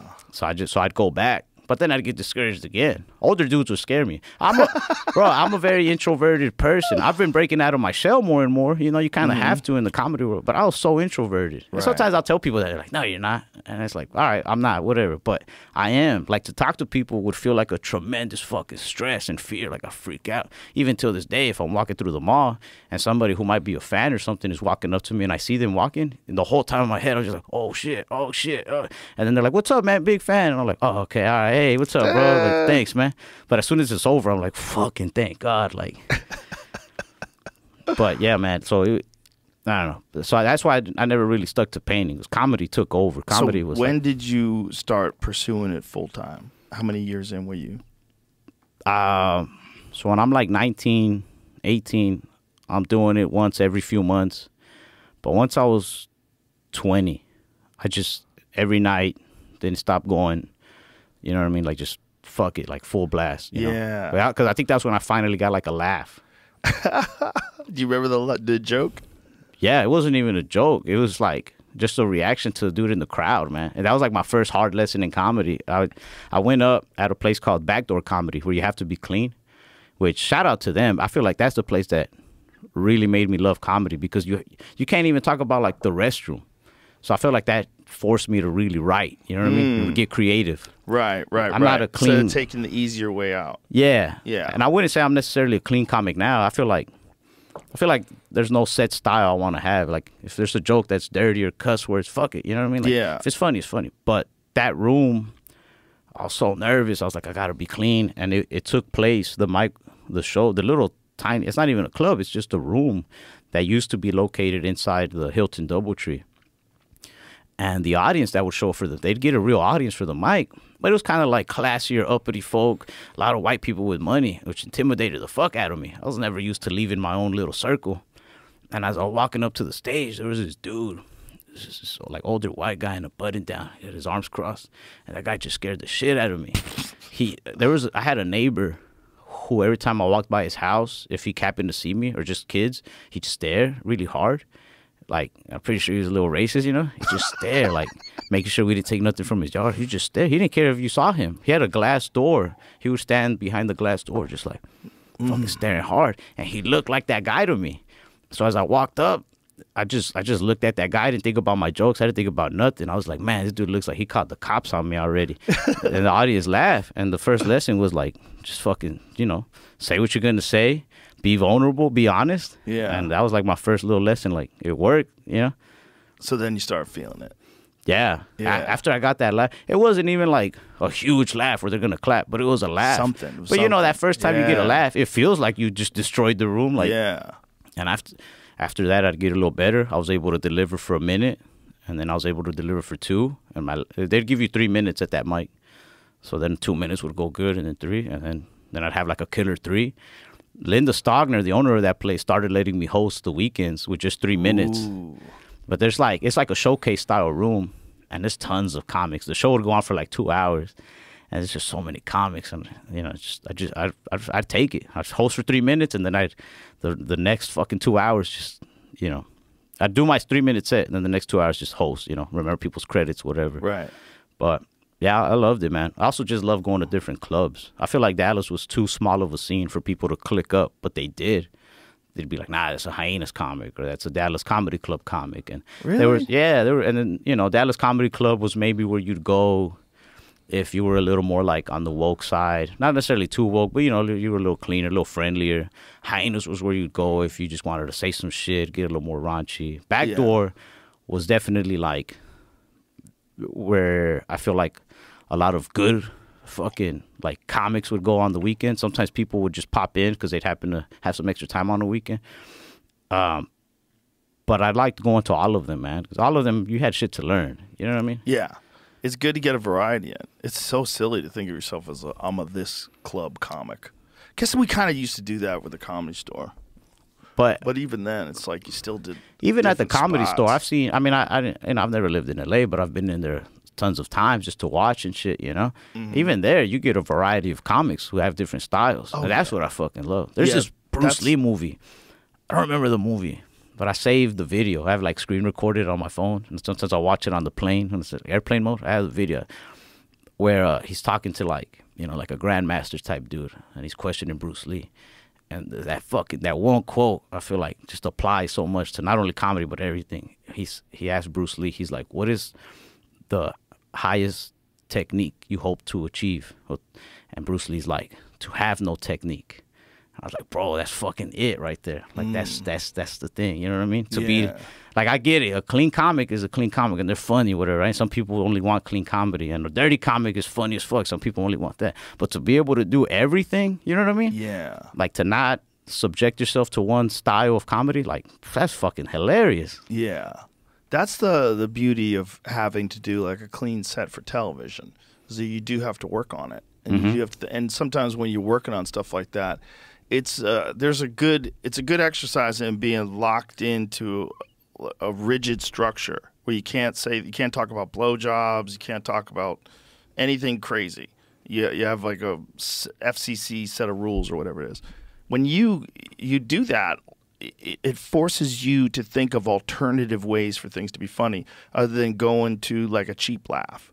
Yeah. You know, sometimes the cheap laughs are the funniest, though. That's the problem. Like Joey Diaz, like he's got great punchlines, but great timing. But it's also he will go for it wherever it is.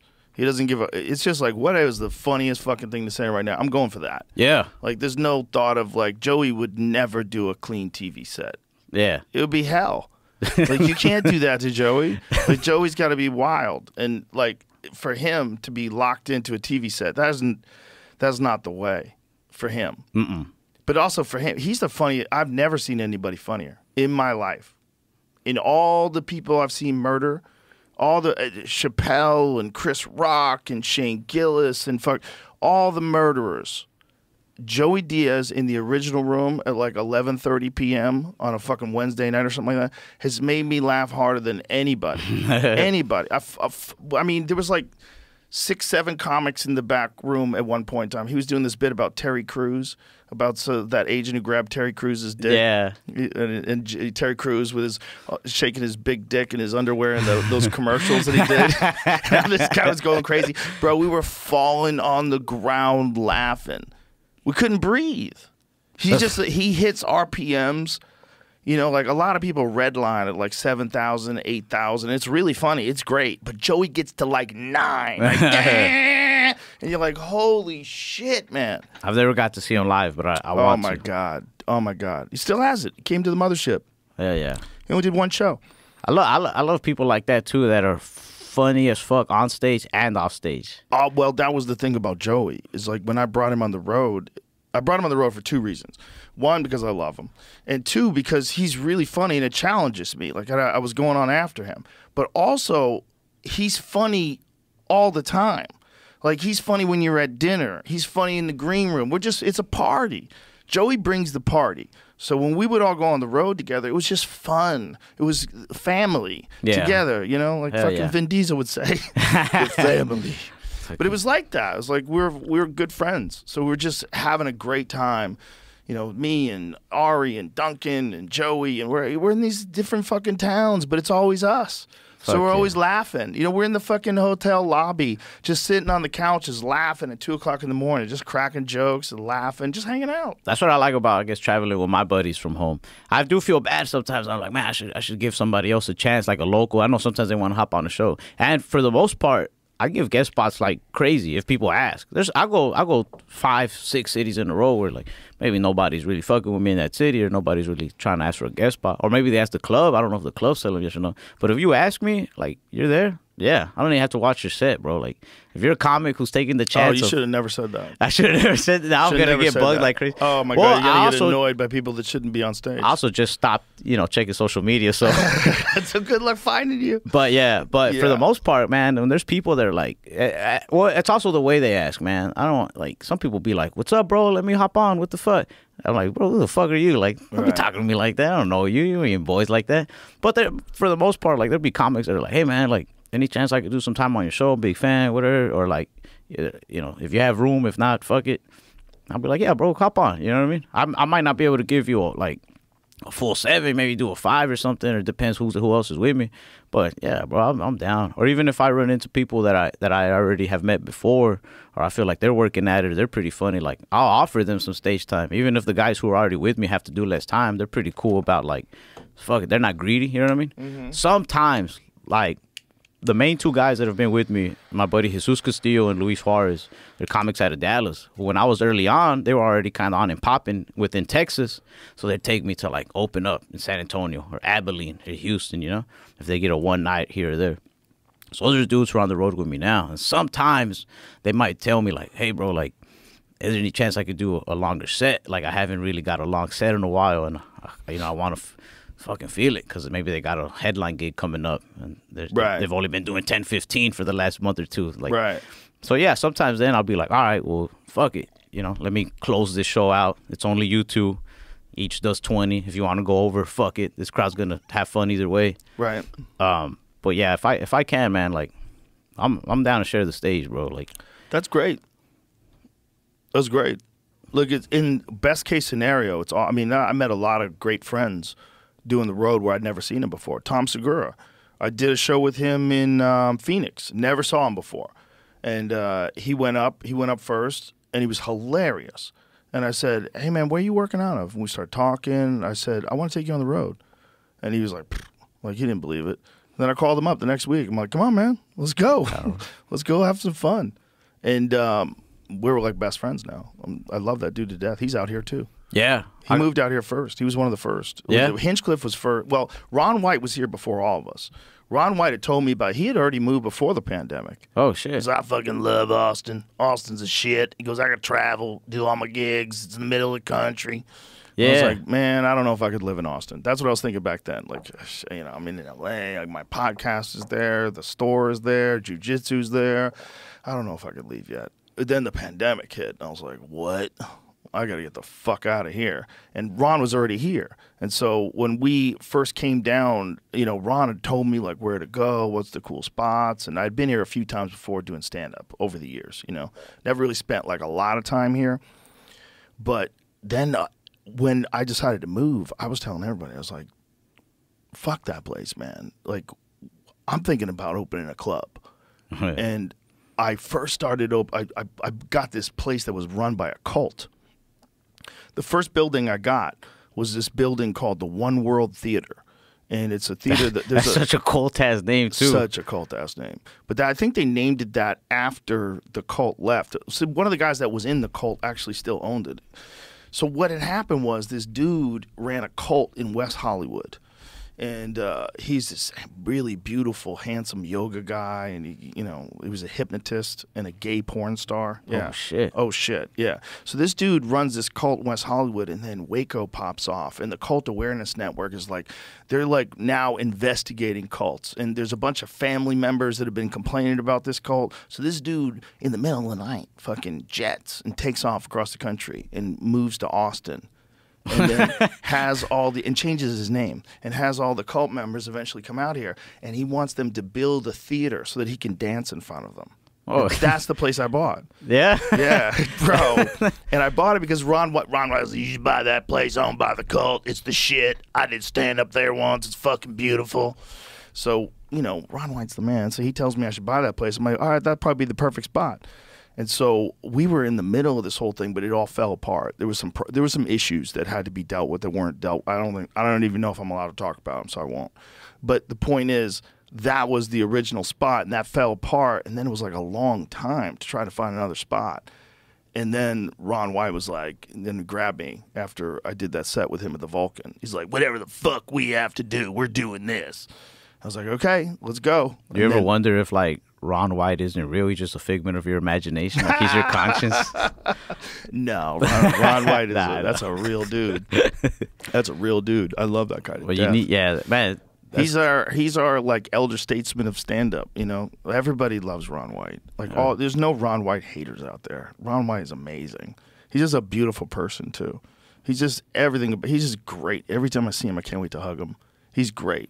And he's at the club he'll probably be there tonight if he's in town. He's there all the time. He does weekends here sometimes. He does, headlines on weeknights sometimes, and that's what made him decide to go back on the road again, which is exciting because I've never seen him better. He's as good as he's ever been. He's straight up killer. If you could watch one last set, like this was your last set before you just disappeared. Of anybody? Of anybody alive, like. It'd probably be Joey. Joey? I was about to ask you, Joey or Ron. Either one. Boy, a show with Joey and Ron would be the perfect way to get out of this world. See that? Yeah. That's cool, man. That's a cool thing to know. Well, Joey, I love him so much. It's not just that. I think he's the funniest guy ever.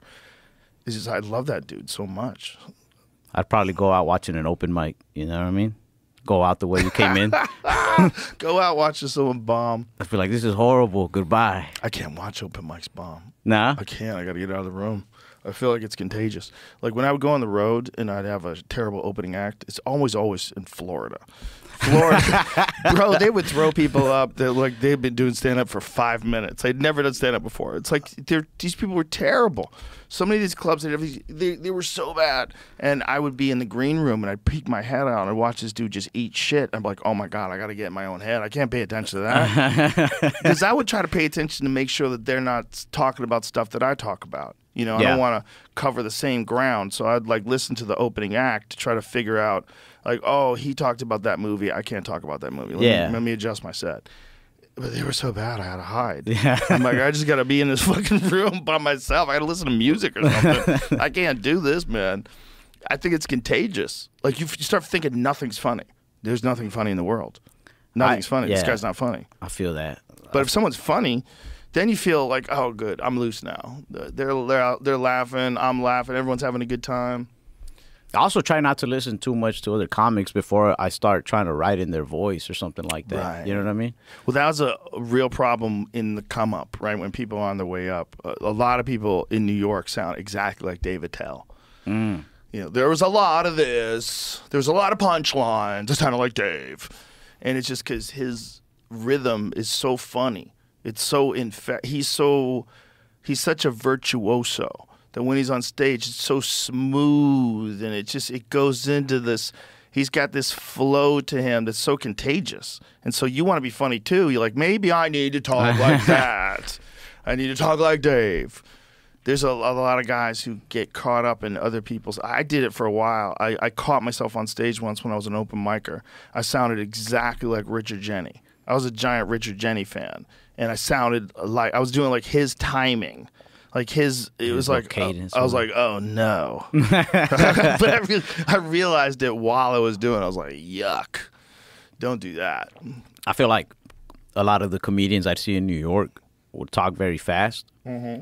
and then I kind of tried to do that, but and I tried to do that when I first started doing stand up too. I'd be so nervous. I'm just trying to get it out already. Yeah. But I can't talk that fast, and some people will get mad.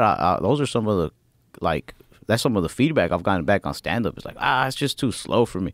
But I can't talk that fast because I won't be able to enunciate, and I think it's because my tongue is like kind of big. Like I got like this white ass tongue. So this guy, I bet you if he sees, he's gonna freak out. He loves like the credit. There's a guy named Bobby Goldsmith in Dallas who would go to the Backdoor open mic a lot, and one time he told me, he was like, "Hey man, you're funny. You have good material."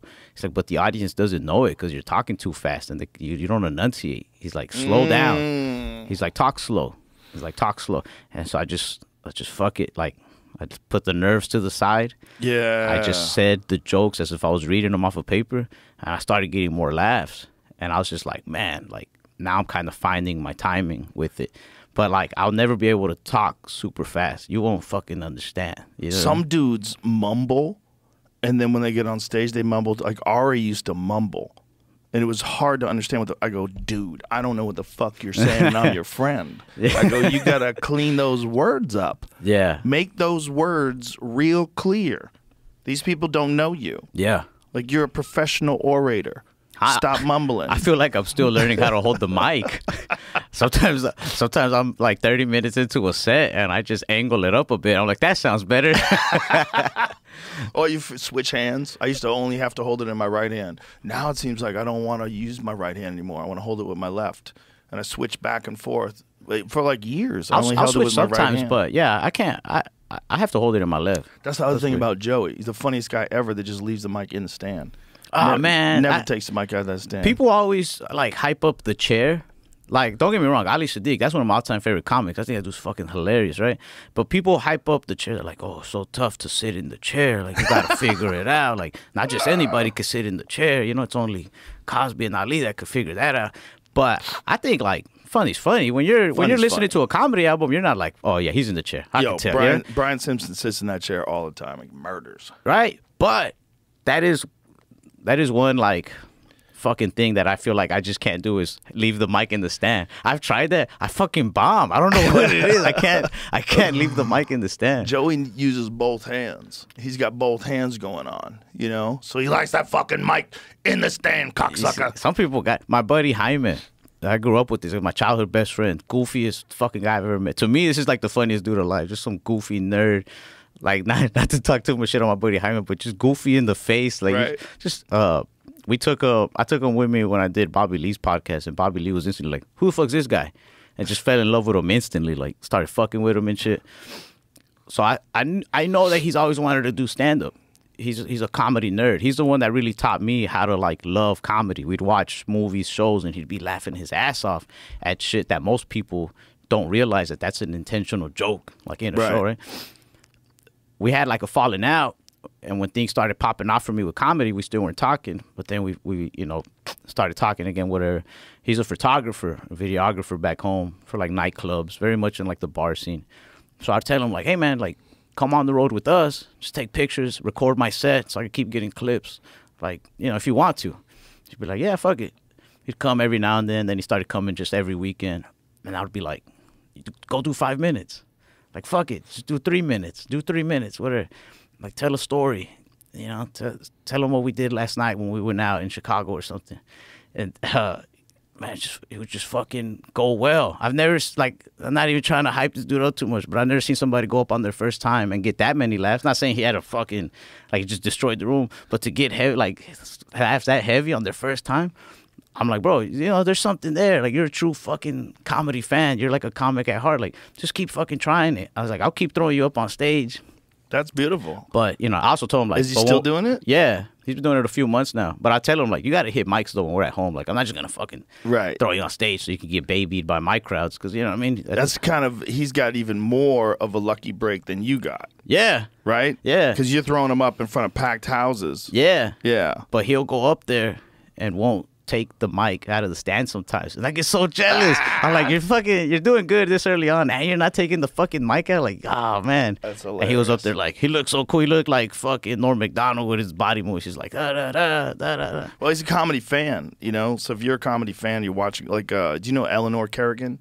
No, She's hilarious. She opens up for Dice Clay all the time. Oh, And okay. she was a waitress at the Comedy Store forever. We always knew her as a waitress. And then she was a pro wrestler for a while. She did like pro wrestling. We all went to see her. Hell She yeah. was at the Forum. She was Easy Rider. That was She her wrestling name? Yeah. Bro, she was like a motorcycle lady. She would fucking crush a pool ball in her hand in the Oh, fucking shit. intro video. It's hilarious. She's really funny. But anyway, and then she started doing stand-up. And we were like, oh, you were always a comic. You just never did it. Yeah. And she's great. She headlines now. fucking badass. And it's like, but we knew her for like 10 years as just the cool waitress. She was just our friend. Man. Our friend, the cool waitress. But she was always like a good judge of talent. You know, if someone come in from out of town, she was like the first person I'd go to. Yeah, some people know, man. Yeah. Some I people go, can how really was see that? How was that guy? She's like, pretty good. Really, he's good. He's real. I don't even Or think I he's a have like scrub. that eye. Like to be able to see somebody early on and be like, nah, I think they got something, or maybe But don't later on. if they make you laugh, they got something. You know, if they Yeah. you're like, okay, you got something. You got something. Yeah, You know? but sometimes, man, I don't know. You ever do that thing where you're watching a comic, and even though they say something hilarious, sometimes you don't laugh. You're just fucking thinking about what they said, like dissecting it. Oh, yeah. But then there's people who do just make me laugh, and I'm like, holy fuck, I couldn't even think about it. Like I didn't even have time to think about it. It just made me laugh. Yeah, there's some guy, like when Hicks came along, you know, now, and all of a sudden everybody wanted to say something. It was so interesting. Because before that, like even Richard Jenny, he said, I remember he was talking about watching Hicks. He goes, every time I watch Hicks, I keep thinking, God, Bobby should be doing more like that. Something. I should really say something. Because he would just say shit. This is, you got to realize, Hicks is before the internet. Okay? Hicks was huge in like 88 to, when did he die? I think he died in like 93. When did Hicks die? I think he was actually 95 because I think I'd already made my way. 94? Right. 94. So I'd already made my way to California when I heard that he died. You be careful with this thing. I feel like I'm Now flip the top, push the top up. this thing. Yeah, push Oh. that over. There you go. Ah. Now hit that thing. There you go. Technology. It's crafty. Shout out to Calibri. But Hicks was so this was like there was no podcast back then. There was no audio books. So when Hicks was talking about shit, he had like a different base of knowledge that he was working from than most comics. He was like really well read. He would quote Noam Chomsky. You know, he had material that was like Who's that? Noam Chomsky. He's a linguist who is a very famous public intellectual who used to have like debates with people on television. He's like one of the most measured and interesting people from like the 1960s and the 1970s on foreign policy and all kinds of interesting things. But the point is like Hicks had this, he knew more about more things than other comics did. And when he talked about things, when he talked about like the scams of war and, you know, and what the fuck is going on in society, it was like, wow, this guy's like super insightful. And then everybody wanted to be so insightful too. So there's a bunch of Hicks clones. So there was the Punchline in Atlanta. There was a green room and a bunch of people signed the walls in the green room and shit, you know how those are. Yeah. And then this one thing just said, quit trying to be Hicks. And I was like, oh. And when Jamie moved the club, he said he was going to save that for me, but I don't know what happened with that. I'm like, that would be a beautiful piece of ancient comedy history. Hell you know? yeah. You gotta be you. Yeah, but there was a lot of Hicksy clones, a lot of guys who wanted everybody to think they were really smart. But Hicks was really smart. Like he wasn't trying to get people to think he was really smart. He was really smart, and he just like had thoughts that he wanted to get out. And there was no podcast back then, so all his thoughts he had to like all his ideas and philosophy he had to get out in comedy. So it was like deeper than other comedians. It was very interesting. And you know, some comics think it wasn't as funny as other comics. Like, okay, yeah, he was not as funny as Kinnison. But he had he had some fascinating points that made you think, and you left the show and you were more you were stimulated in different ways. It was interesting and it was funny. It was very interesting though. That's what like we were talking about earlier. That's a dope part about comedy and watching different people's style. If you're like a true comedy fan, bro, you can appreciate different forms of funny. Yeah, I love all kinds of funny. I love like Jim Gaffigan funny. I love Nate Bargatze. Both of those guys are squeaky clean. Brian Regan's hilarious, squeaky clean. You can take your grandma to see Brian Regan. You know, you never have to worry about nothing. And hilarious, and then murder. I would like I try not to watch too much stand up. I feel like all I'm doing is stand up. I love it. I'm like obsessed with it. But sometimes, you know, you still need like other shit. Yeah. Right? But I could sit down for hours on YouTube, watch the same videos over and over again. Like the two comics that I feel like, even if I never got to see anybody else perform, but if I just these two comics alone, Dave Chappelle and Mitch Hedberg. Oh yeah. Those two are like, that's it. That's it for me. They both move at a slower pace too, which like fits your style. You know? I can see that. And Mitch Hedberg was so good at non sequiturs. You have one non sequitur into another non sequitur. In my opinion, that's like the purest form of joke telling. Yeah. There's just all jokes. The only information in what he's saying is for the joke. Yes. Like there's nothing to even learn from it. Nothing. Just jokes. Just pure for the sake of the laugh. Yeah. Yeah. I feel like right now, in the setup I'm doing right now on the road, my first 10 minutes are like that. And then the rest is me just kind of, I don't know, still working out the rest. But some of it I could talk about some shit that some people take serious. But even on the shit that like if I talk about a issue, it's never like it's never like a smart thing. Because I mean, I'm still learning a lot of shit. So I feel like my comedy is very much just me being like, yo, I don't know what the fuck this is about, but here's what I think. Like, I don't know. You know? Right. Like, Latino Republicans look weird. Yeah, like that's just what I think. It just looks weird, man. What the fuck? You're allowed to have those opinions, man. Right? They need to relax. Yeah. Cubans are feisty people, though. People message me sometimes like, you have a platform. Oh, you gotta be careful. You gotta use a platform for good. Oh no, you no, don't. I don't. My platform's for joking. Yeah, shut up. Don't tell me how to use my platform. Yeah, you get a platform. Go talk to a politician. I don't know. Exactly. You can't tell someone what they have to use their platform for. Shut your mouth. People are crazy. Yeah, that's not your job. Also, like, I'm not even saying the shit I'm saying is like right or wrong. I could be fucking up. We'll see. You know, you're trying to be funny. Yeah, that's it. In the years to come, we'll see the mistakes I'm making. But I'm letting you know right now, I'm definitely making some mistakes out here. Like, fuck, get off my back, bro. We're still making mistakes. Every time I have a new bit, I'm making mistakes. Yeah. Every time I'm working on a new bit, it's like, where is this thing going? Got to try it a bunch of different ways. In some ways, you're like, yikes. I can't do it that way. That's fucking. It sounds terrible. Back up. Don't say it that way. I like you. That's your wedding ring. Yeah, so it's silicone. You're one of those dudes. You wear jewelry at all or not?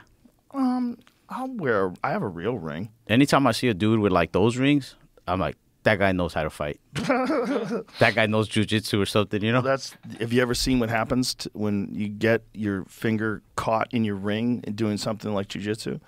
It's called sheathing. It's a horrible injury. Sheathing? Sheathing. Ooh. Where it takes the skin off of the meat of the bone, so the meat and the skin pull up, and the wedding ring digs right down into the bone and tears everything apart. Oh, shit, yeah, bro. See that?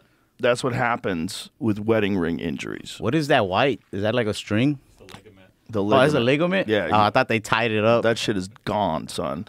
And there's a bunch. I know a dude who had that happen. It was a wedding ring. He was doing jiu-jitsu. He has a wedding ring on. Shouldn't have got married. Should have wore a fucking stupid-ass ring. Should have just done jiu-jitsu. So mine is silicone. But I have a regular one too. But this is like, if I do, I could lift weights with this. You know, do you wear the regular one when you go out, like dinner or something like that? Wear a Rolex, nice ring. Yeah. I don't know. I bought this little chain.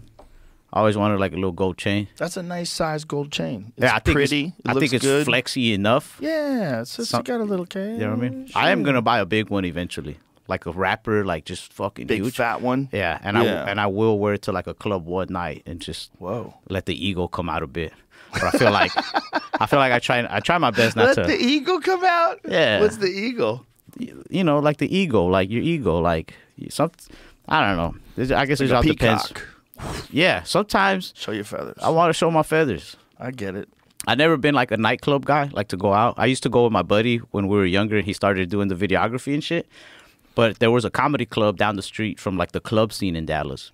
So whenever the shows would be done, whatever, I'd walk down the street, just dressed like just left Walmart or some shit, and I'd just help my buddy carry like camera equipment or just hang out with him, have a beer.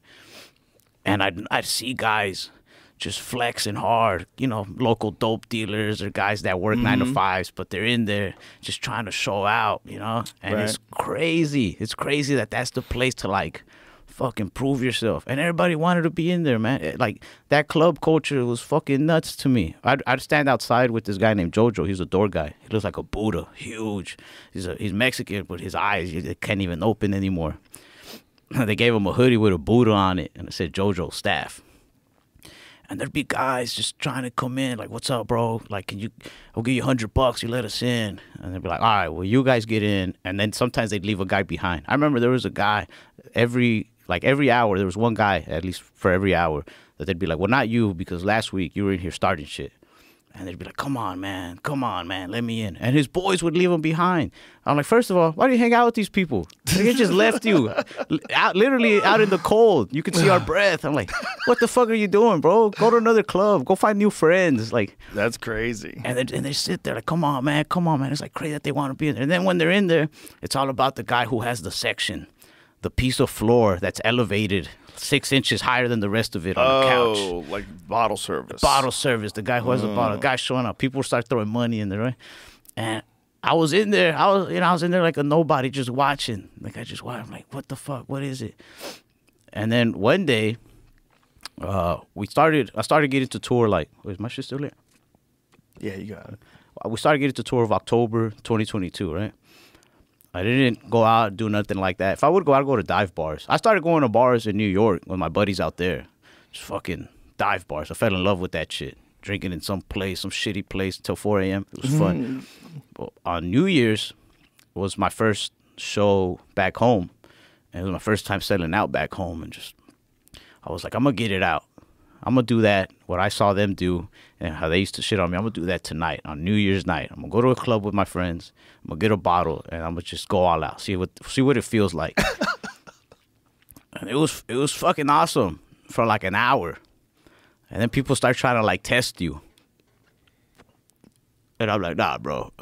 I'm not finna get into shit over this fucking 6x6 foot piece of real estate that I'm never gonna own. Like, How are they testing you? Oh, they start trying to stand on your section. So you're standing on the main floor, Right. but if you take one step back, you're 6 inches elevated on this Right. other little platform here, Right. which is my section that I paid like $300 for the night. And you gotta like tell them, like, bro, get off my section, or you just get more strangers on your section, Oh no. right? And they're doing it on purpose because it's like this ego, like I'm the man in here. Oh no. You know what I mean? Yeah. So it was fun for a minute, but I'm like, nah, I'd rather not do that, dude. I'd rather not do that. So after that, if I do go to clubs or bars, I'll never buy a section again. I'm not gonna pay extra money for elevated floor just so people can fucking try to, like, I'm the man. Like, if I'm gonna go out there, I'm gonna just get drunk, might do some shrooms. I'm gonna have a good time no matter where the fuck I'm at. I Like, think you're better off in a dive bar with your sensibilities. Yeah. The reason why people do that is because they don't have other things going on. The reason why someone wants to be the guy with the corner or he's 6 inches elevated and wear all the gold Wear chains chains. and the big watch and all the jewelry and shit, it's because that's like the way you stand out.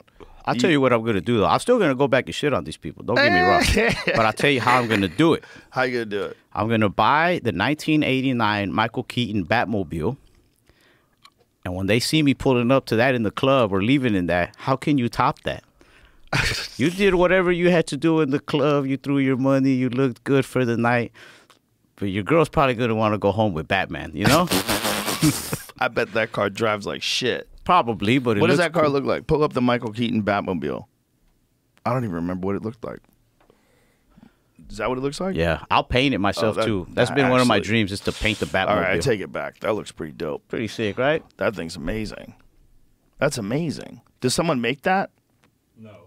Oh, someone makes It's that. at the Peterson. God Museum made in it. LA. Yeah, but I bet you get someone to That's make what that. it is. Bro, that's what you should do. Don't buy 67 that one. Impala. They would never sell that one. It's a 67 Impala? Okay. Well, it's based off of it. Bro, Yeah. drives Oh like shit! I love Impalas. I never knew. No wonder I like That it. thing drives like shit. You got to put a, you got to do something with that suspension. You got to send that shit to Roadster Shop. I bet Roadster Shop could make you a Batmobile. Yeah, 100%. I'm down. Or someone like that, like someone who does like custom work. There's some dudes out there.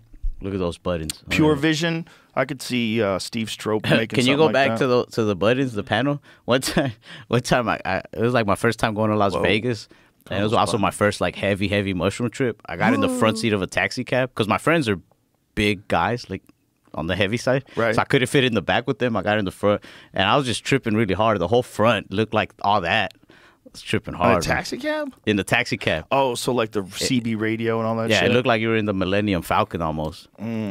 Yeah, whenever I look at a pilot, like if you get to look and you get on a plane, you peek through where the pilots are, see all that shit they got? Yeah, Imagine if the pilot died and you had to figure those things out. There's all these buttons I'm up dying. here and buttons down there. Fuck. That's too many buttons. Too many buttons. How do they? I always like every time a pilot lands, I'm like, you can't see that.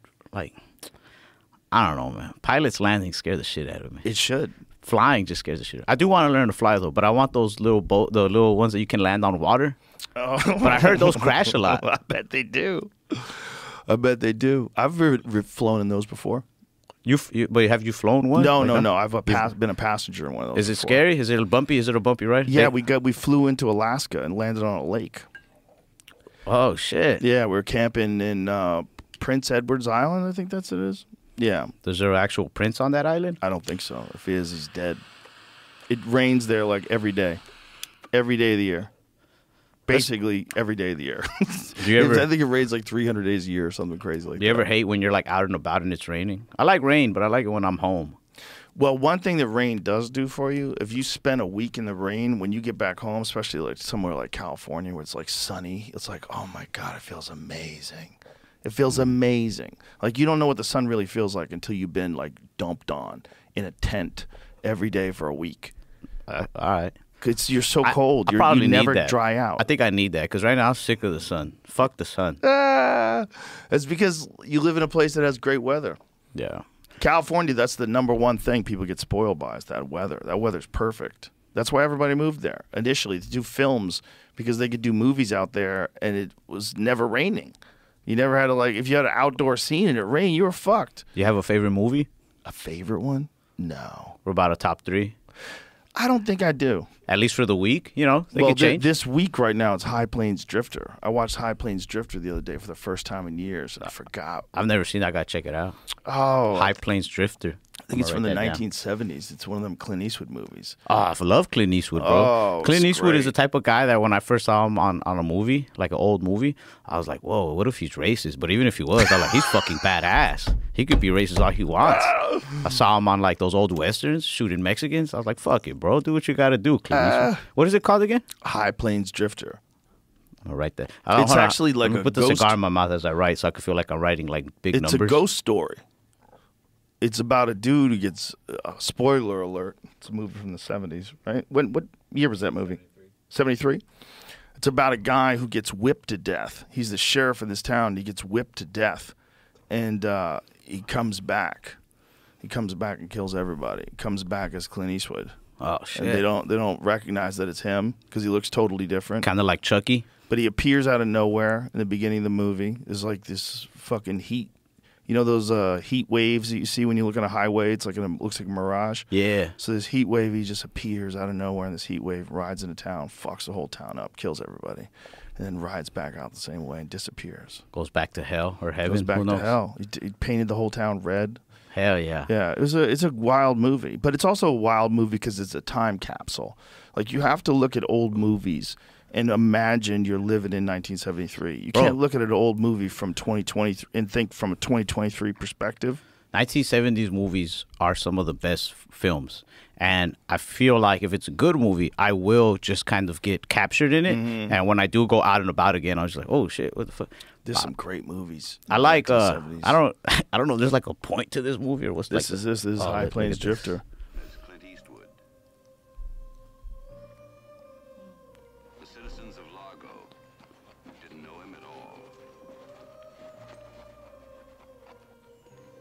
did you say your name was again? I didn't.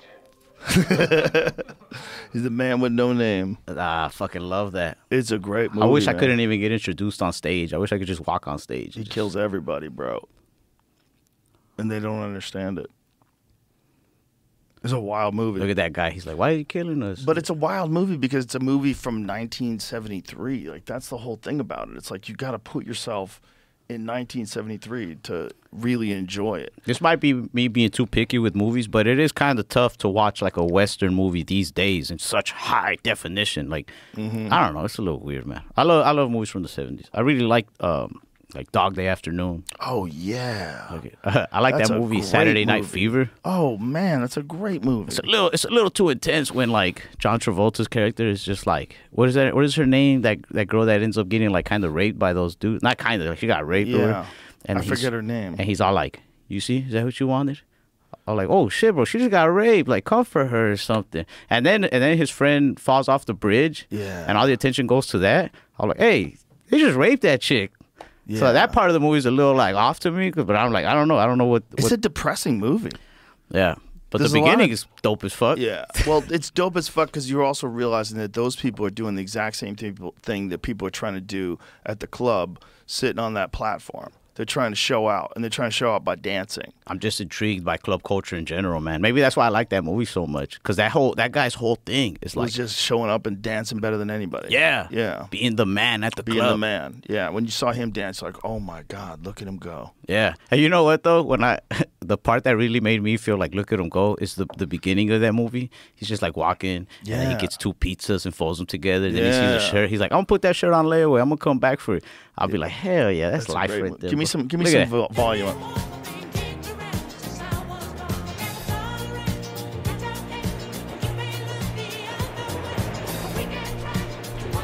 This is the life, Joe Rogan, smoking a cigar, Look at watching 70s movies.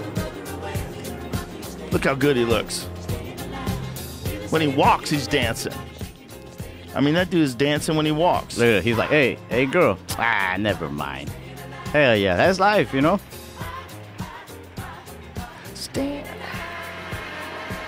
What a great song, too. Oh yeah. Because that song is what the movie's all about. I mean, they're just trying to. Look how handsome he was back then. God damn, John Look, 2 Travolta. pizzas. 2 slices at the same time. Got the little gold chain. That's what inspired me to get the gold chain of John Travolta, you know? Little pizzazz, little flash. This is a great movie, but it also gave me a lot of anxiety. What year was that movie? I don't know. 77? I'm guessing. I feel like it's. Are you guessing? 77. Yeah. You ever hear the remember- story? Oh, sorry. What are you gonna say? No, I was 10 years old when that movie came out, and I remember getting anxiety about being an adult. Yeah. Yeah, because I remember they didn't know what the fuck they were doing with their life. They're Oh, just yeah. dancing, everybody's falling apart, and people are dying. I feel like all life is just people just going with it. Yeah. Nobody really knows, you know. They But also didn't have any fucking avenues. Like, where do you go? What do you do? oh, I heard Honduras. Honduras, there's no like addresses. I could be wrong. Maybe they have them by now, but They don't have addresses? they don't have like. How do you get mail? You so the mailman just knows where you live. don't? You think I'm making this up? Is that like one town in Honduras or the whole country? That seems... I think it's a lot of towns. I could be wrong. But here's like from the stories I've heard. So my son, I have a 4-year-old son, right? His mom is half Honduran. His mom though has never met her biological father.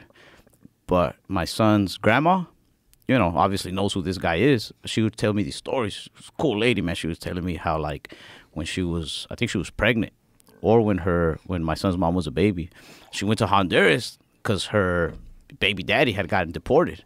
Whoa. Yeah.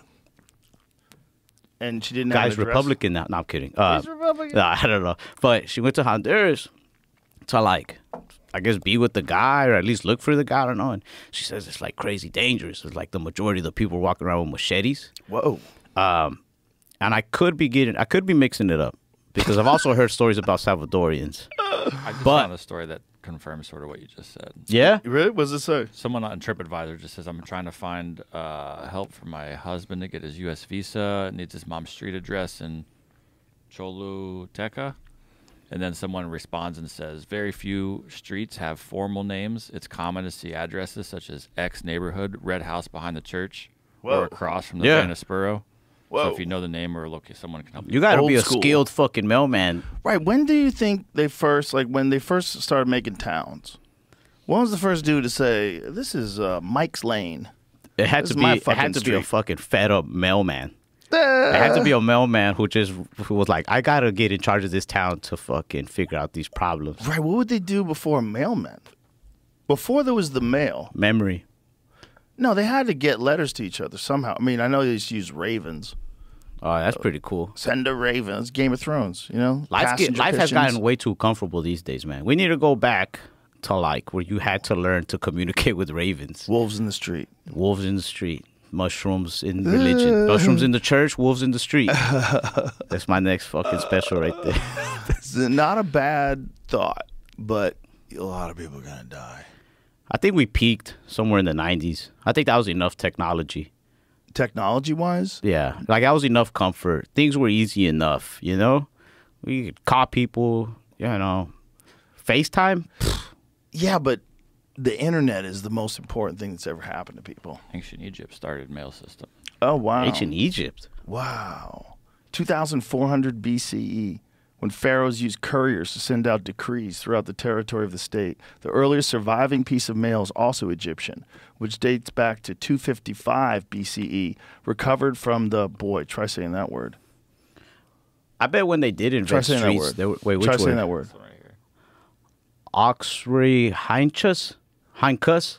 Oxrinkus. Oxrhynchus. Oxrhynchus? What do you think, Jamie? I think the second one he said was probably the best. If you click on it, does it tell you how to say it? Oxrinicus.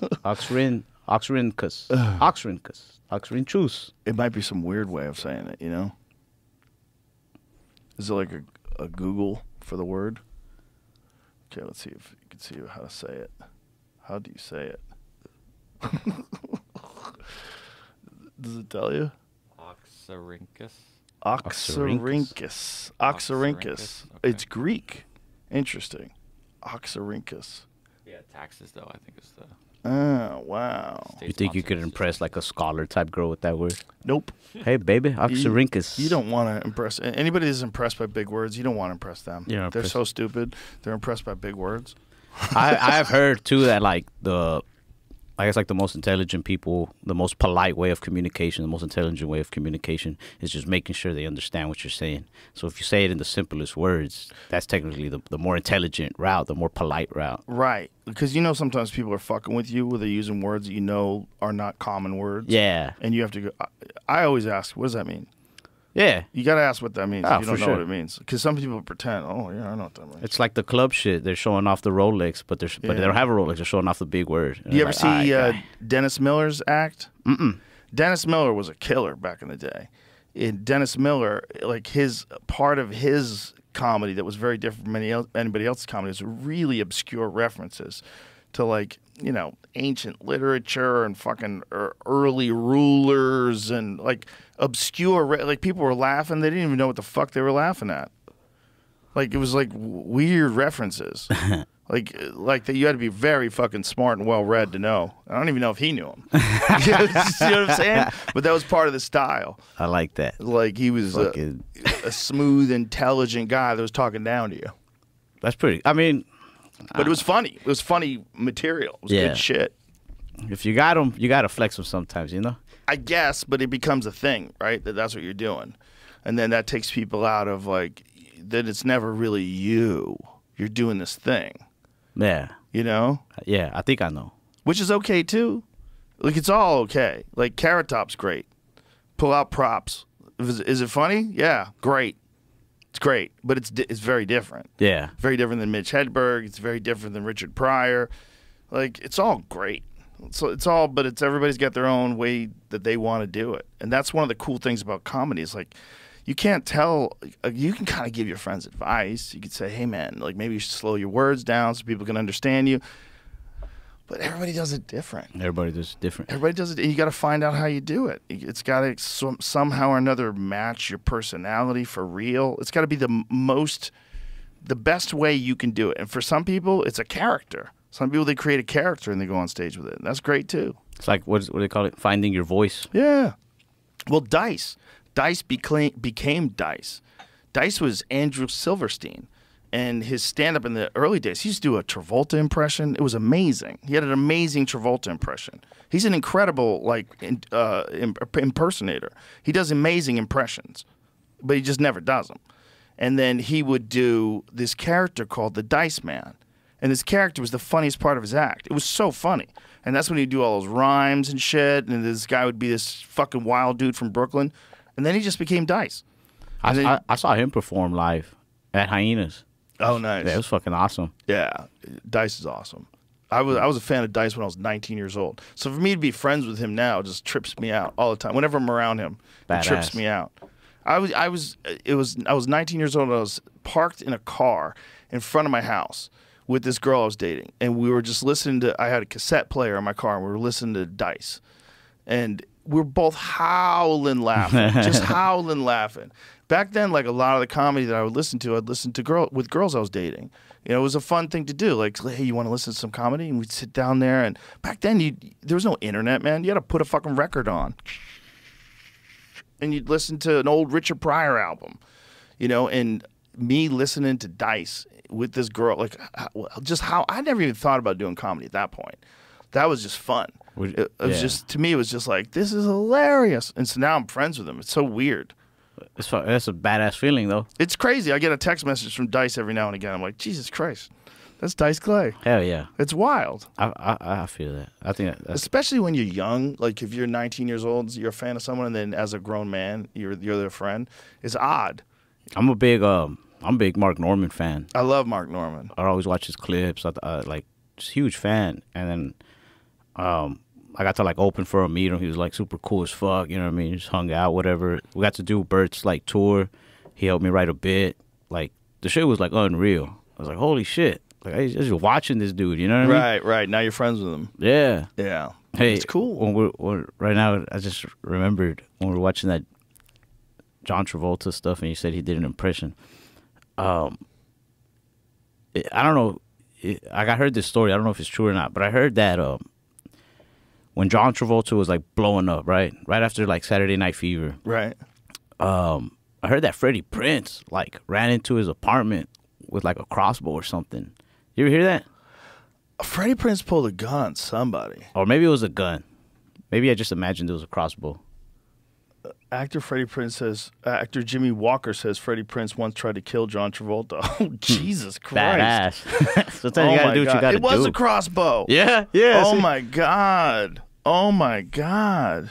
Sometimes you gotta do what you gotta do. You gotta pull the crossbow on people. So he talked about it during the comedy show, the Comedy Store documentary series. Walker claims that Prince called him one day and announced, "We got to kill John Travolta." He says, "I'm going to kill this guy. I'm the biggest star on TV." The Good Times star 73 recalled. I said, "Well, a lot of people are on TV. I'm on TV." Walker said Prince shot back, "You're not bigger than me, man. I'm the biggest guy. I'm the best guy. Everybody knows me. I'm the funniest guy." Oh, my God. He was crazy. Man, when I started going up at Hyenas, some of the people that would work there would be like, "You remind me of Freddie Prinze." So he fired 3 arrows into John Travolta's door. Oh, my God. Oh, my God. That's hilarious. That's what John Travolta said when it was happening. He said, "Oh, my God." Oh, my God. That's crazy. He shot himself when he was 22 years old, man. Freddie Prinze? Yeah. Oh, shit. I didn't know that. I knew it. I was a kid back then, but my grandfather used to love that show, Chico and the Man. He was on there. Yeah, that was his show. That was a show that blew him up. Bro, he blew up on television. He was like 20 years old. He was 20 years old. He had a sitcom. There, you can find his clips on YouTube. I love watching his. He was a good comic. What was his? How old was he in when he did Chico and the Man? My grandfather loved Sanford and Sons, Chico and the Man, and All in the Family. Freddie Prinze didn't look 22 though. He looked older. I feel like back then people just looked older quicker. He died when he was 22. Too. He did it. That was his 3rd season, so he would have started at 19. Holy shit, bro! Wow. People used to age faster for sure. Oh yeah, you ever seen that thing when they show like pictures of like Archie Bunker and Edith Bunker, and you find out how old they really were? Yeah, he does not look like 22. That looks like a 35-year-old man. Yeah. Right? least in Now, that photo. now I feel like Anne Hathaway. I don't know how old she is, but she looks 19. Yeah, some of those ladies are keeping it together now. Yeah, even the guys. And then there's all those conspiracies. They're like children's blood, Illuminati. Baby blood. I put checkerboard flooring Adrenochrome. on the floor of my special, and people keep thinking like Freemason. They're like they got him. Oh my God. I just like got you. checkerboard flooring. Bro, I went to a satanic wedding with Duncan Trussell. Duncan Trussell, he has this character called Little Hobo. And Little Hobo's a puppet, and he brings Little Hobo out, and he tells everybody that, his grandfather just died, and he left behind his puppet. And he's fucking, this is a satanic puppet. It's one of the funniest bits I've ever seen in my life. It's an amazing bit. So he does this guy who is like Anton LaVey's grandson, I think. They're Satanists. And so they hired Duncan to do this routine at a satanic wedding. I go to this satanic wedding, and I take a picture with this dude. And to this day, people think I'm a Satanist now. Because I was like, fuck yeah. Like, I was like, this is so ridiculous. They're just silly people. I mean, I don't know if they're doing, like, real satanic shit when we're not around. Yeah. But, like, I was like, I expected it to be, like, I wanted to just experience it. Yeah. So we got barbecued. We were off the rails. We were in another dimension. We were looking at life through like a water covered shower door. Like it was like everything was very strange. And so to me, watching Duncan do this Little Hobo routine in front of all these fucking Satanists, it was just wild. But it was hilarious. It was a fun time. But they were just like, I don't know what their thing is. Duncan says they're just hedonists. They don't follow any rules, and that's what they think of as Satanism. But, maybe they do some creepy shit like I bet sacrifice you people. even in the religion of worshiping Satan, there's like different forms of it. Like I I'm bet sure. you even they're just like, you're not doing it right. This is how you do it. Right. There's probably like hardcore Satanists who Yeah. really are out there murdering homeless folks. And then there's other people that are like, just like dressing up like devils. And Yeah, I dancing remember around with a seeing thong some on. shit like on TV one time where they're like, there's rules to it, like to a certain like they're like, if you're a Satanist, there's like their own 10 commandments, like you're not supposed to kill animals unless it's like necessary for food. oh, really? Yeah, like never harm like children or women or some shit. Like they have like rules that even the devil's like, all right, bro, this is even too far. I don't know. We'll find out when we get to hell. Who was the guy that stumbled upon that Satanist place in the middle of the woods? Remember, there's that one dude that we had on, and there's this guy who used to work for NASA, who was a real Satanist, like in the Church of Satan, and this abandoned place where this guy used to do his research at. Someone went to visit it. Who was it? But this guy, like, Python. Was it Python Cowboy? Cowboy, yeah. Yeah. but like, Python what Cowboy. time frame is this that he works at NASA? Like, did he help It was us like get to the moon? 1960s, 1950s or 1960s. I think the 50s. So it was in the 19. Yeah. Let's go back and find out. I think it's crazy if this is one of the guys that helped us get to the moon. Like, But bro, this guy used to wear like the outfits and everything. Like Yeah. there's photos of him like at a real got like Satanist church. horns and like some nerdy glasses. He was like an open Satanist. Like you could kind of be an open Satanist and still be a rocket scientist in the 1960s. They hadn't figured out that was kind of fucked up yet.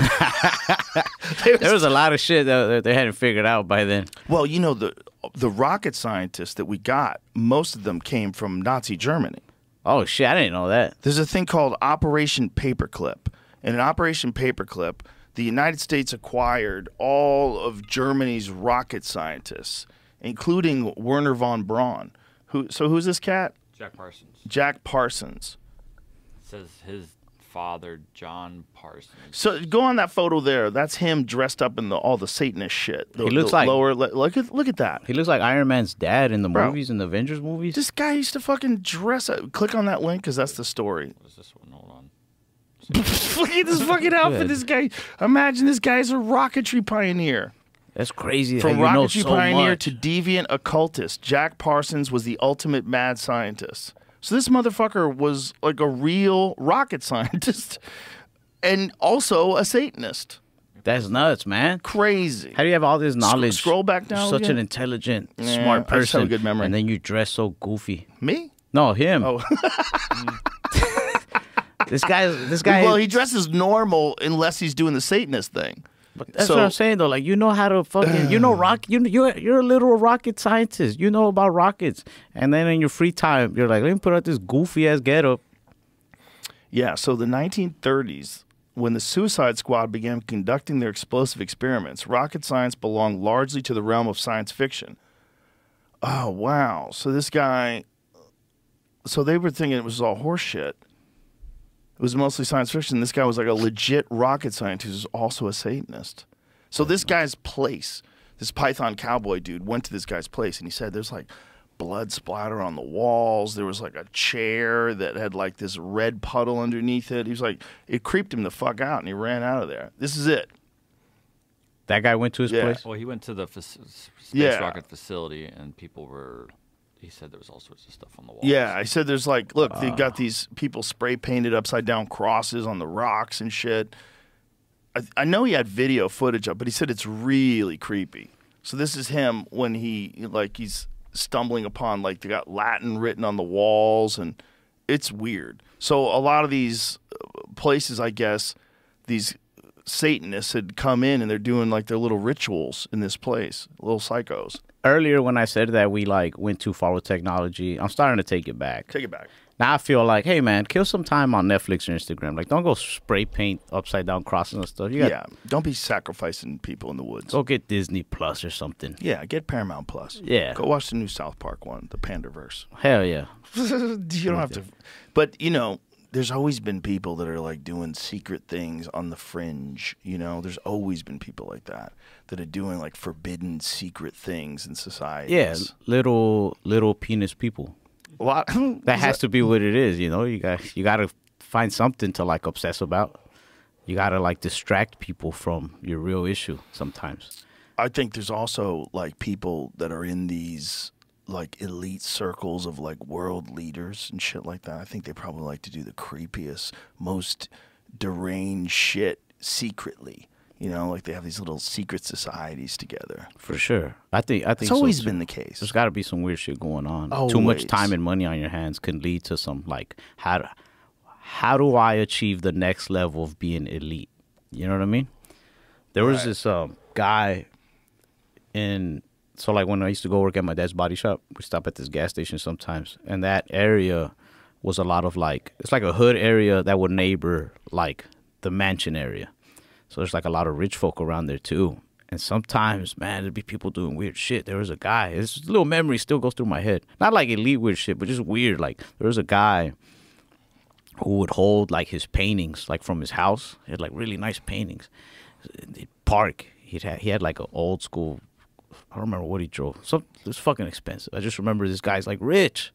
I mean, just hold like these fucking paintings and just stand on the street like a homeless man.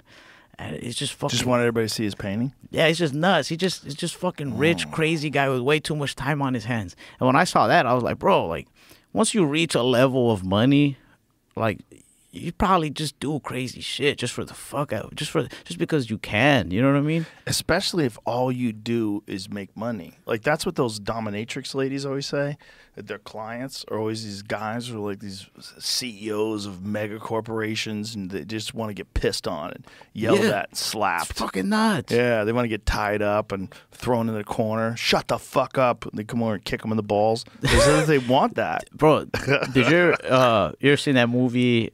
I mean, it's like they made the movie about the movie The Room. Yeah. That was like Tommy Wiseau, or what's his name? I don't remember his name. I always mess it up.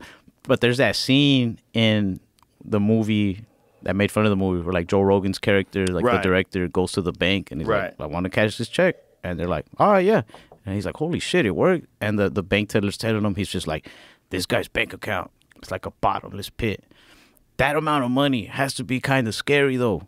Because you either go make shitty movies with your money that you don't know what the fuck you're doing, like that guy, which is funny, or you also do scary shit. Like, that's a scary amount of money to have. So I know people who, like, you know, struggle financially, probably like, oh, man, if I could just have this money, if I could just have that money. Like, yeah, life would be easier. But if there's no challenge, if there's no maze to run through, what are you really going to do with that much free time? I'll tell you what you're going to do. You're going to get in a homemade submarine and die in the ocean. You see what I'm saying? Like, yeah, those dudes.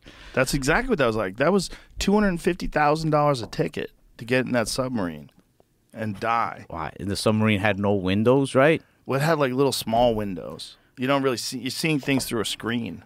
They call me old school, but I feel like if I spent $250,000 on the ticket, I want like a luxurious experience. I want to see the fucking ocean, not through a tiny little Clearly. screen. I want communication with the outside world. Like, I don't know. I do want to get rich. Don't get me wrong. I do want to get rich because I feel like pretty soon, What are you gonna buy? I What just kind of want- car are you gonna get? I mean, I'm not too worried about all that. I really want to Come on, save man. money You to like like. painting? Don't you want a I dope want to car? go to the moon. Oh, you're one of those dudes. Yeah, Elon Musk is probably gonna offer rides soon. You know, $250, $250,000 a ticket. I think you could already get into space for that amount of cheddar. Yeah, Yeah, I think you can get into space for like $250. I want to go to space. Like the Blue Origin, don't they fly people into space? Bro, you want to wait a few years. Yeah, I definitely want them to get the kinks Yeah, out. get You know the what I mean? kinks out. Work out the glitches You don't and shit. want to. You don't want to die in a fiery ball of hell, Yeah, crashing into the ocean, burning alive. nah, yeah. Blue Origin for suborbital flights. Blue Origin typically charges around $200,000 to $300,000 per person. The cost includes a 1-hour flight and a 3-hour preparation program for those looking to go into orbit.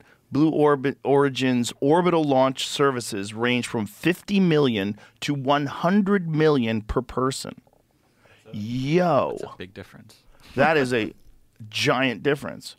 All right. Suborbital, is that good? You go up for, I think they send you up for about a minute or two, and then you just float back down. Back down. How far do you go? What's the height? What's suborbital? Suborbital means you're not going out technically of the range where you need to go. You're going very, very high. That's like where they sent William Shatner to, I think. Is that where they send the guy? Remember the guy who skydove from the outer that layer wild motherfucker. for Yeah. Red Bull or whatever? Yeah, that's my friend. Yeah, That's Andy Stump. man. If Yeah, he's a psychopath. Was want- it Andy that did No, the- no, that No, was like, that's a different guy. yeah, yeah. Andy did something similar. He was on a fucking So plane. they're suborbital right here. Okay, this is So suborbital. they're still floating. So they're above Earth. They get to look down. They're A lot of weightless. look at William Shatner. He's like, I'm too old for this. But shit. you don't get way up there where you're looking down on the ball. I don't even think that's fun right there. Because are you even? It's like I feel like the Earth is so bright you can't even see the stars and shit. You definitely probably won't see a star there. No, you don't see the stars. That's not worth it. I'm not doing that. But I think to see the stars, you gotta go. I don't way know the that fuck they're up even there. seeing them in the spaceship. You gotta go Maybe way the they fuck do. up there. I want to go into like the abyss. You probably do when you're on the dark side, don't you think, Jamie? Yeah, but how many? No one's been there for a long time. Right, but you go over there for a whiz, right? You're like, it's real fast. You're going like 17,000 miles an hour, right? Isn't that the space station? Yeah, I mean, we have to look into this. I think the only star you could probably see is the sun. Because it's gonna have When to you're on be- the other side, This the dark is changing side. my financial. I don't know. plans. You gotta get gotta $100 Google million bucks, bro. You gotta go way up. I wonder how much it costs for them to send me to like a wormhole or a black hole. Well, you don't want to do that. Nah. Um, If I'm like, Imagine you come back and you're in the Mongol days. You're like, motherfucker. what is the Mongol days? Like when Genghis Khan ruled the earth and killed Oh, 10% of the population. That would suck. It sucked to, I don't know. I'd hope not even to come back though. I'd just go somewhere else. Maybe there's like another planet, another universe. Another dimension. Yeah. Yeah, I don't know. maybe. Remember when Bradley Cooper went through it and then he came back and Earth was like saved, but they're like living in these like cylinder fourth dimension things or something like that? Was it Interstellar? You see Interstellar? Oh, that wasn't Bradley Cooper. That was Matthew McConaughey, right? Matthew McConaughey. I always Yeah, get those you names always mixed get up. those confused. Yeah. Bradley Cooper will get his chance too, but yeah, Matthew McConaughey, Yeah, that was a great movie. bro, even he got back in the ship and was like, nah, I'm out. So yeah, Okay, during spacewalks into Earth's shadow, astronauts can see stars once their eyes adjust to the darkness. Holy shit, your eyes have to adjust to the darkness of space. But that's spacewalks in Earth's shadow. I don't think that's the same.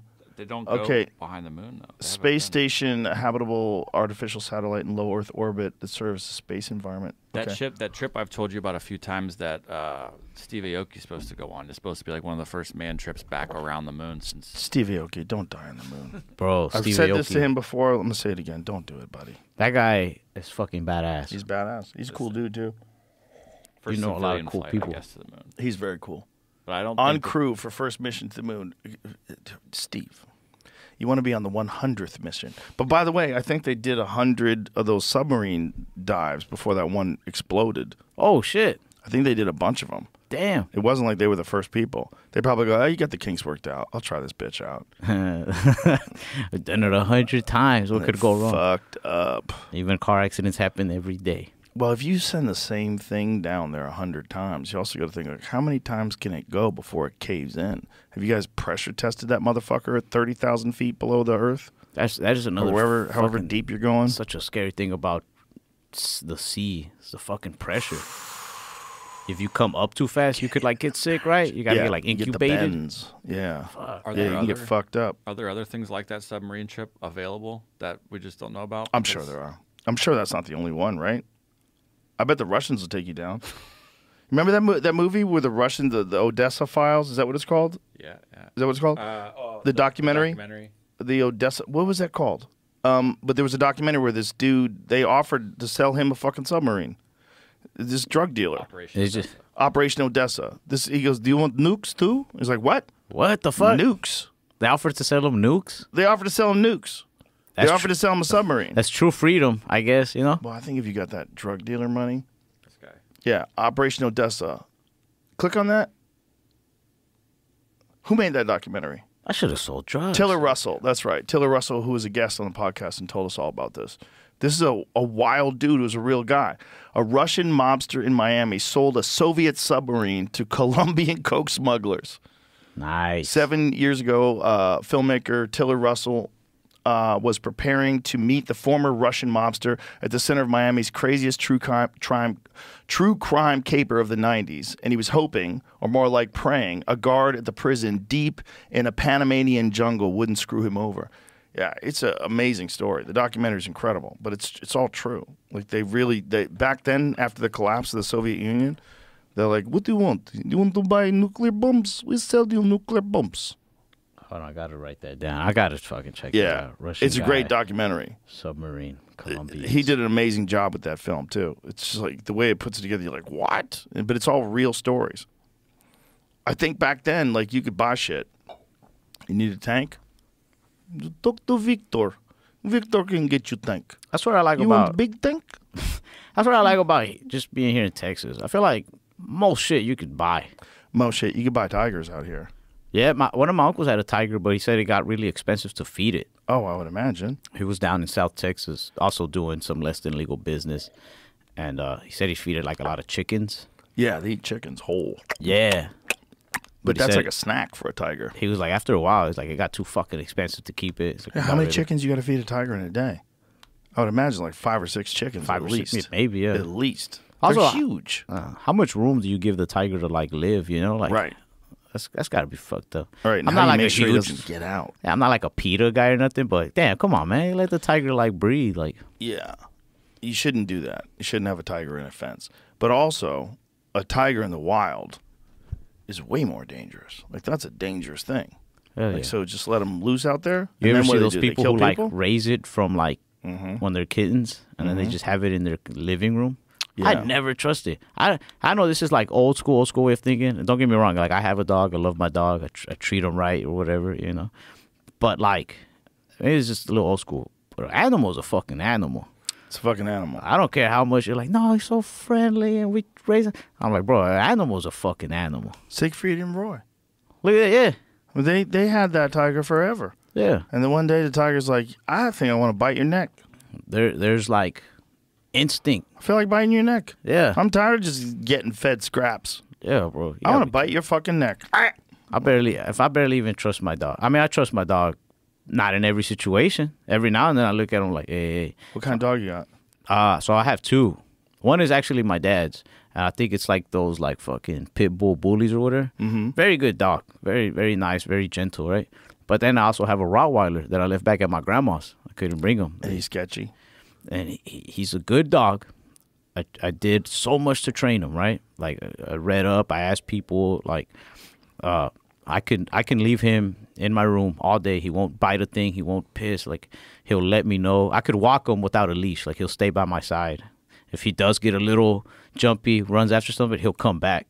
You know, but even him one day, because I know maybe you might be like, oh well, Rottweilers tend to have like bipolar to them or whatever. They Really? could be bipolar. Yeah, Rottweilers. They're bipolar?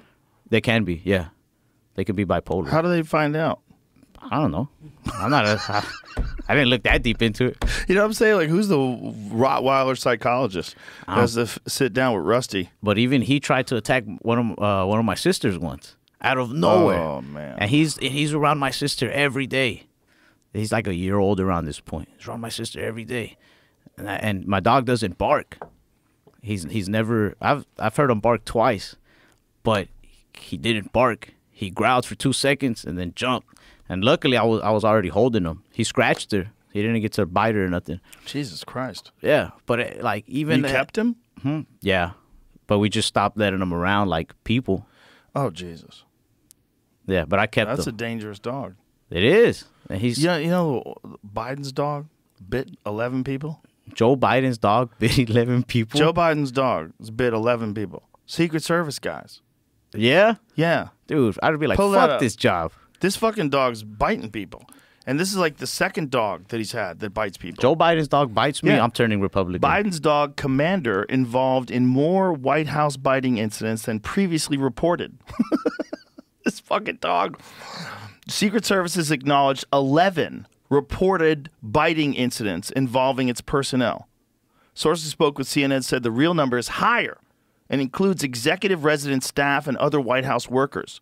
Those bites have ranged in severity, from one known bite requiring hospital treatment to some requiring attention from the White House medical unit to some going unreported and untreated. While the First Family works for solutions to the ongoing issue, CNN has learned Commander is not on the White House campus. Yeah, there's a real fucking solution. He's not even It's holding called- him right on the leash. It's called bullets. Like you've developed a dangerous animal that wants to bite people. That's a fucked up dog, Take man. that dog out. That's a fucked up Somebody dog. did something bad to that dog, or They're that dog was traumatized. ignored or not trained, or something went really wrong. Man, so that's a working dog. When my dog scratched my sister, right, he was able to get a little clunch. Jesus After that Christ. shit, man, I did start to like try to research like why the fuck do dogs just flip or what, you know, could there be another reason? Apparently, like dogs will remember a traumatizing moment for the rest of their lives. They did have your no- sister do something to the dog? So now I'm wondering, right, like if her or maybe another kid, maybe on accident, hurt it one day when trying to trying to pet it or something, they'll remember that shit. Oh, really? So if a cat scratched it once, they'll hate cats forever. Or if you know what I mean? Yeah, dangerous dogs are fucking scary, man. But Dogs. I have a golden retriever. He ain't biting nobody. He's a friendly He's dog. the worst dog for like guard dog duty. He's Yeah. the worst. He loves everybody. He's just a bundle of love. That's a dog you don't have to worry about him around anything except squirrels. He'll fuck. He's a demon to squirrels. I'll fuck with cats sometimes. I know a lot of people hate cats, but I'm not like a super attentive, loving person all the time, and I feel like dogs kind of need that, or they They get sad. definitely do. Yeah. And I don't have a cat, but If you're gonna go on the road, having a dog is rough. Like if Yeah. you're on the road all the time, that dog's gonna get ignored on the weekends. also I don't like to be that guy who like carries around a little dog. I mean, respect to the people that do, but I'm not gonna be. What So am I- bring a little dog with you on the road, like a little Chihuahua. Like, no offense to the comics that do, but it's kind of girly. Yeah, but if They'd your be like, "Where's dog Truffles?" likes it, like Peter Shore, the brother of Pauly Shore, he was always bringing his little dog to the comic store. The dog's adorable. But I don't know. I'm not gonna do it. But then when I do see, not every comic, I don't love everybody's dog. You know what I mean? I like dogs. I don't like everybody's dog. But there are some comics that I see their dog, I'm like, all right, that's a cool dog. And then there are other comics where they have their dog, and I'm like, that's gay. Ron White had a really cool French bulldog named Mustard. Mustard got taken by a coyote. Oh shit, Yeah. that's fucked up. That's a cool ass fucked name up. too, Mustard. Yeah, coyotes that's a weird little animal that lives alongside people because it's really a little wolf. It's a little wolf that lives alongside people and eats your pets. Fucking coyotes. They're creepers. I hope the wolves got that coyote. Well, that's why coyotes are so dangerous. Not dangerous, but one of the interesting things about coyotes is coyotes evolved around wolves, but they evolved around gray, and gray wolves kill coyotes. They don't breed with them. The eastern wolves, like red wolves, they breed with coyotes, and you get the coy wolf. It's like a hybrid wolf coyote, not in the West. So the western wolves, they just killed coyotes. So when coyotes would lose one of the members, the female coyotes would have more babies. So when they would call out, "Arr!" if one of them was missing, it would send some sort of a biological process into the female coyotes, and they would have more pups. What the fuck? And then they would spread out into Where new did you learn territory. this? I Were had you a guy raised by on. wolves? Yeah. I had a man on the podcast named Dan Flores. He wrote an amazing book called Coyote America that I read. And it's all about the history of the coyote in North America. It's in every city. Coyotes are in every city in every state. And they didn't used to be. They used to be confined mostly to the West and the Southwest. But because of human beings like moving in and killing coyotes and trying to force them out, and then agriculture and all these different things, they just kept spreading out. And now they're everywhere. Damn. Every city. New York City has coyotes in it. For real? For real. Oh shit. Yeah, we show you some photos. I was There's watching, coyotes in Central Park, man. Just I was hanging watching out. that movie Collateral with Tom Cruise. Great fucking And movie. there's like a coyote that goes in the road. Yeah. I remember when I saw that, I was like, oh, I bet that'll happen in Cali because they got like hills and shit. But man, now I'm like, that could happen anywhere. Well, the first time I ever saw a coyote was in '94 when I first moved to LA, and I was staying at this place in Burbank called the Oakwood Gardens. It's a place where when you move to a new place, they rented out pre-furnished apartments. So it already had a couch, already had a bed. You bring in your clothes, you're good. It's like a hotel, but you live in it. It's an apartment. And I was pulling up to the place in my rental car, and I saw 3 little dogs. I was like, what the fuck is that? What are those things? And then as I got closer, I'm like, oh, shit, those are coyotes in the middle of Burbank. God Just damn. hanging out in the street. Yeah, that's one on the roof in New York City. Look at that.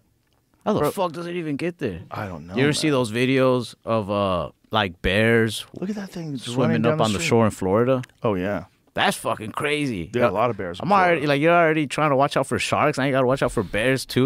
This is too much. Didn't some lady get killed recently by a bear in Florida? I think some woman got killed by a black bear in Florida. There That's are a lot of fucked bears up, in bro. Florida. Yeah.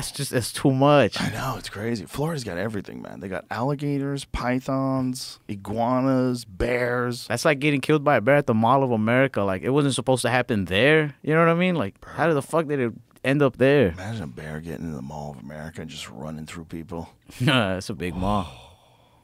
But that's Minneapolis, right? Yeah. Someone's going to have a gun. Someone's going to shoot How that many fucking bullets bear. you think it'd take though to From a take down 9mm? Depends on what kind of bear. If it's a grizzly bear, you're fucked. You Yeah. need something heavy. You need a 45 or a 10. You can't. 9mm is not enough stopping power. You really want like a 300 Win Mag. You want a rifle. Yeah. You got a bear. You want a large caliber weapon to take that fucking thing out. You do not want a bear wounded that's still running at you, and your bullets are going in a couple of inches, and it's just ready to fuck you up. You walk around with a gun? You don't have to answer that. I wouldn't answer that. But if I was Tells me around everything I a need lot to of know. grizzly bears, I would definitely have a gun. Yeah. Yeah, I know people that go in grizzly country. They don't bring a gun. I'm like, what are you doing? Do you want to die by the way of being eaten by a giant wild dog? I think it's crazy that people like go to hikes in places where there's bears. Like, I mean, I get it. You know what I mean? You want to experience. Well, I think if you live in a place like Montana or something like that, it's just a part of the world. The world has grizzly bears in it. You know, they coexist with them. You hope you don't run upon a mama and her cubs. That's the scariest thing.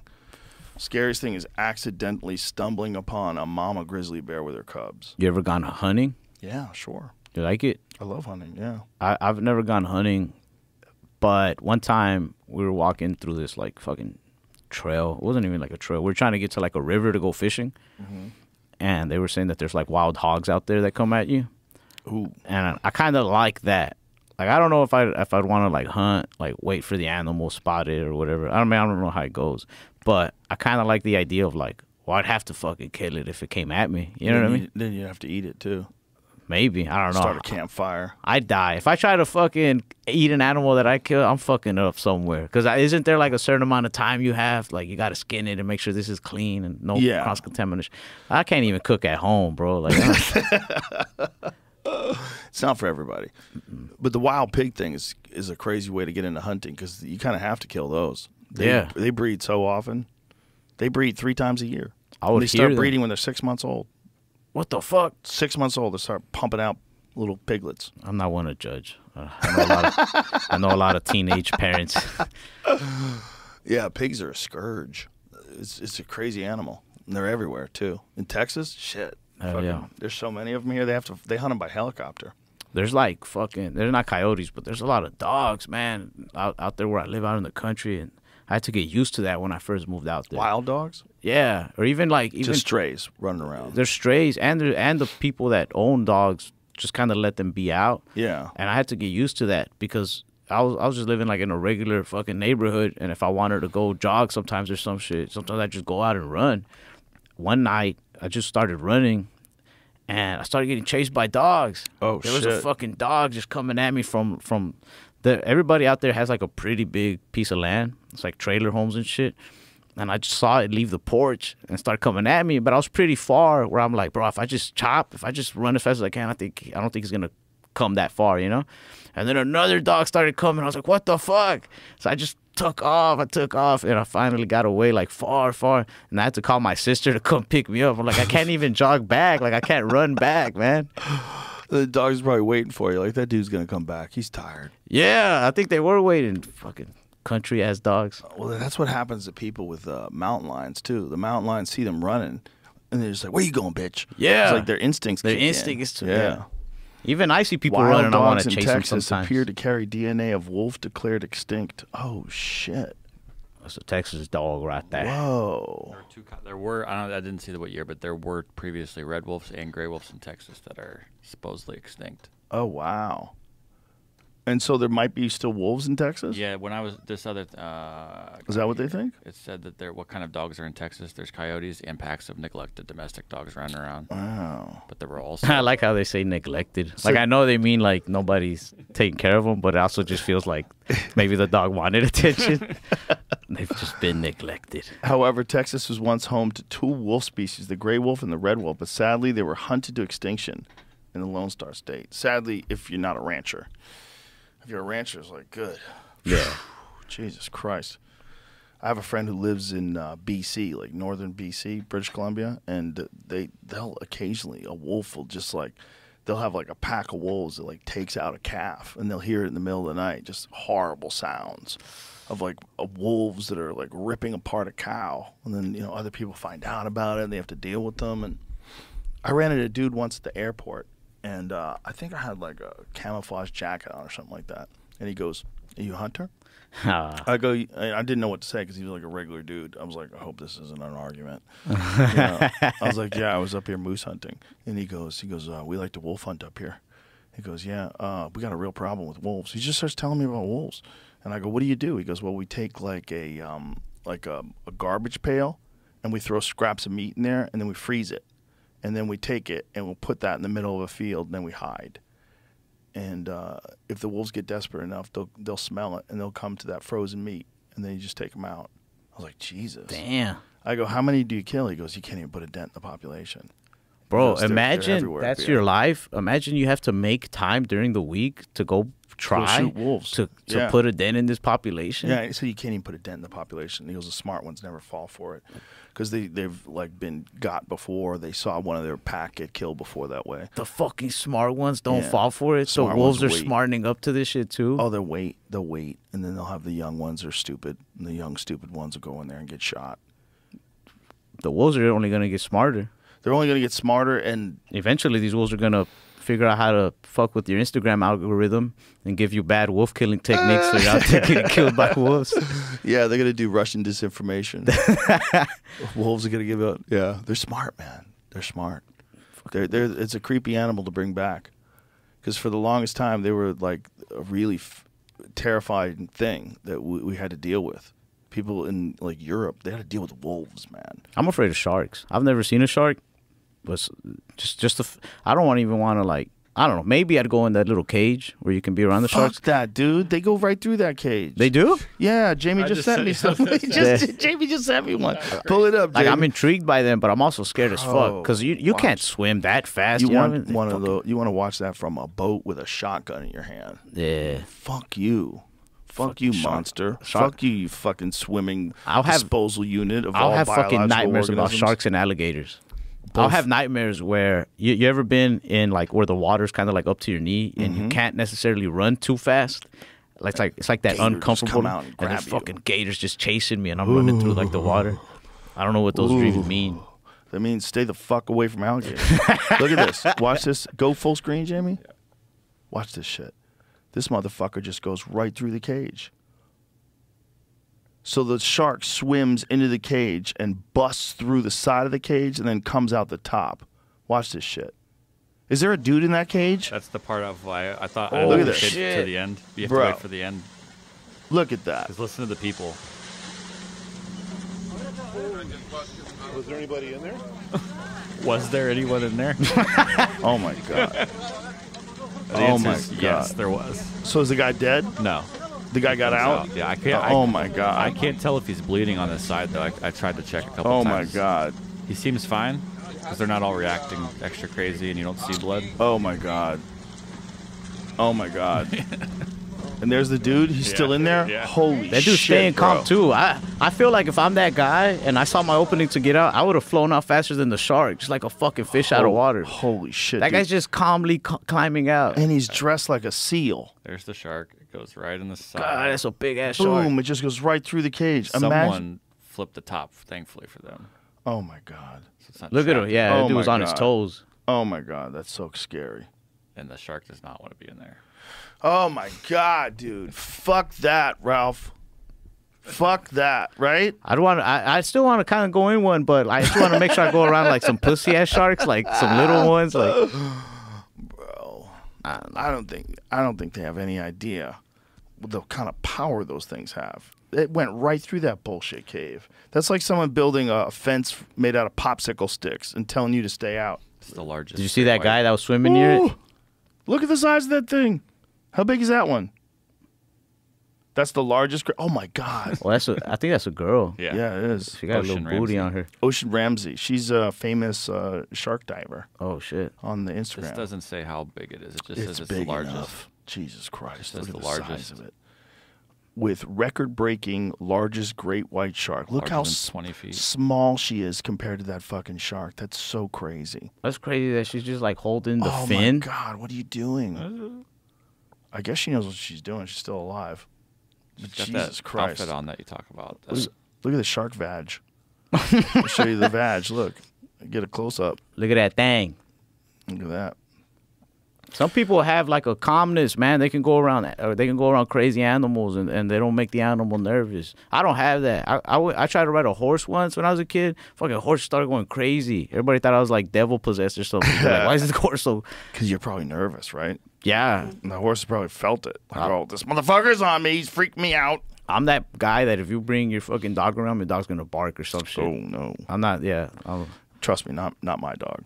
All right. My dog will run right up to you. Hello, you're my new best friend. That's a golden retriever, you Yeah. said, right? I've never Yeah. been around a golden retriever. Oh, my God. They're bundles of love. All right. He loves everybody. Everybody's just love. He'll drop on his back like, rub my belly. Oh, okay. He doesn't even know you. He loves everybody. Nah, I hang around people who He'll just- change your opinion of dogs. All right. I hope so. Yeah, because it's not like a Rottweiler. It's the total opposite of a Rottweiler. Everybody I hang around with just has like tough guy dogs.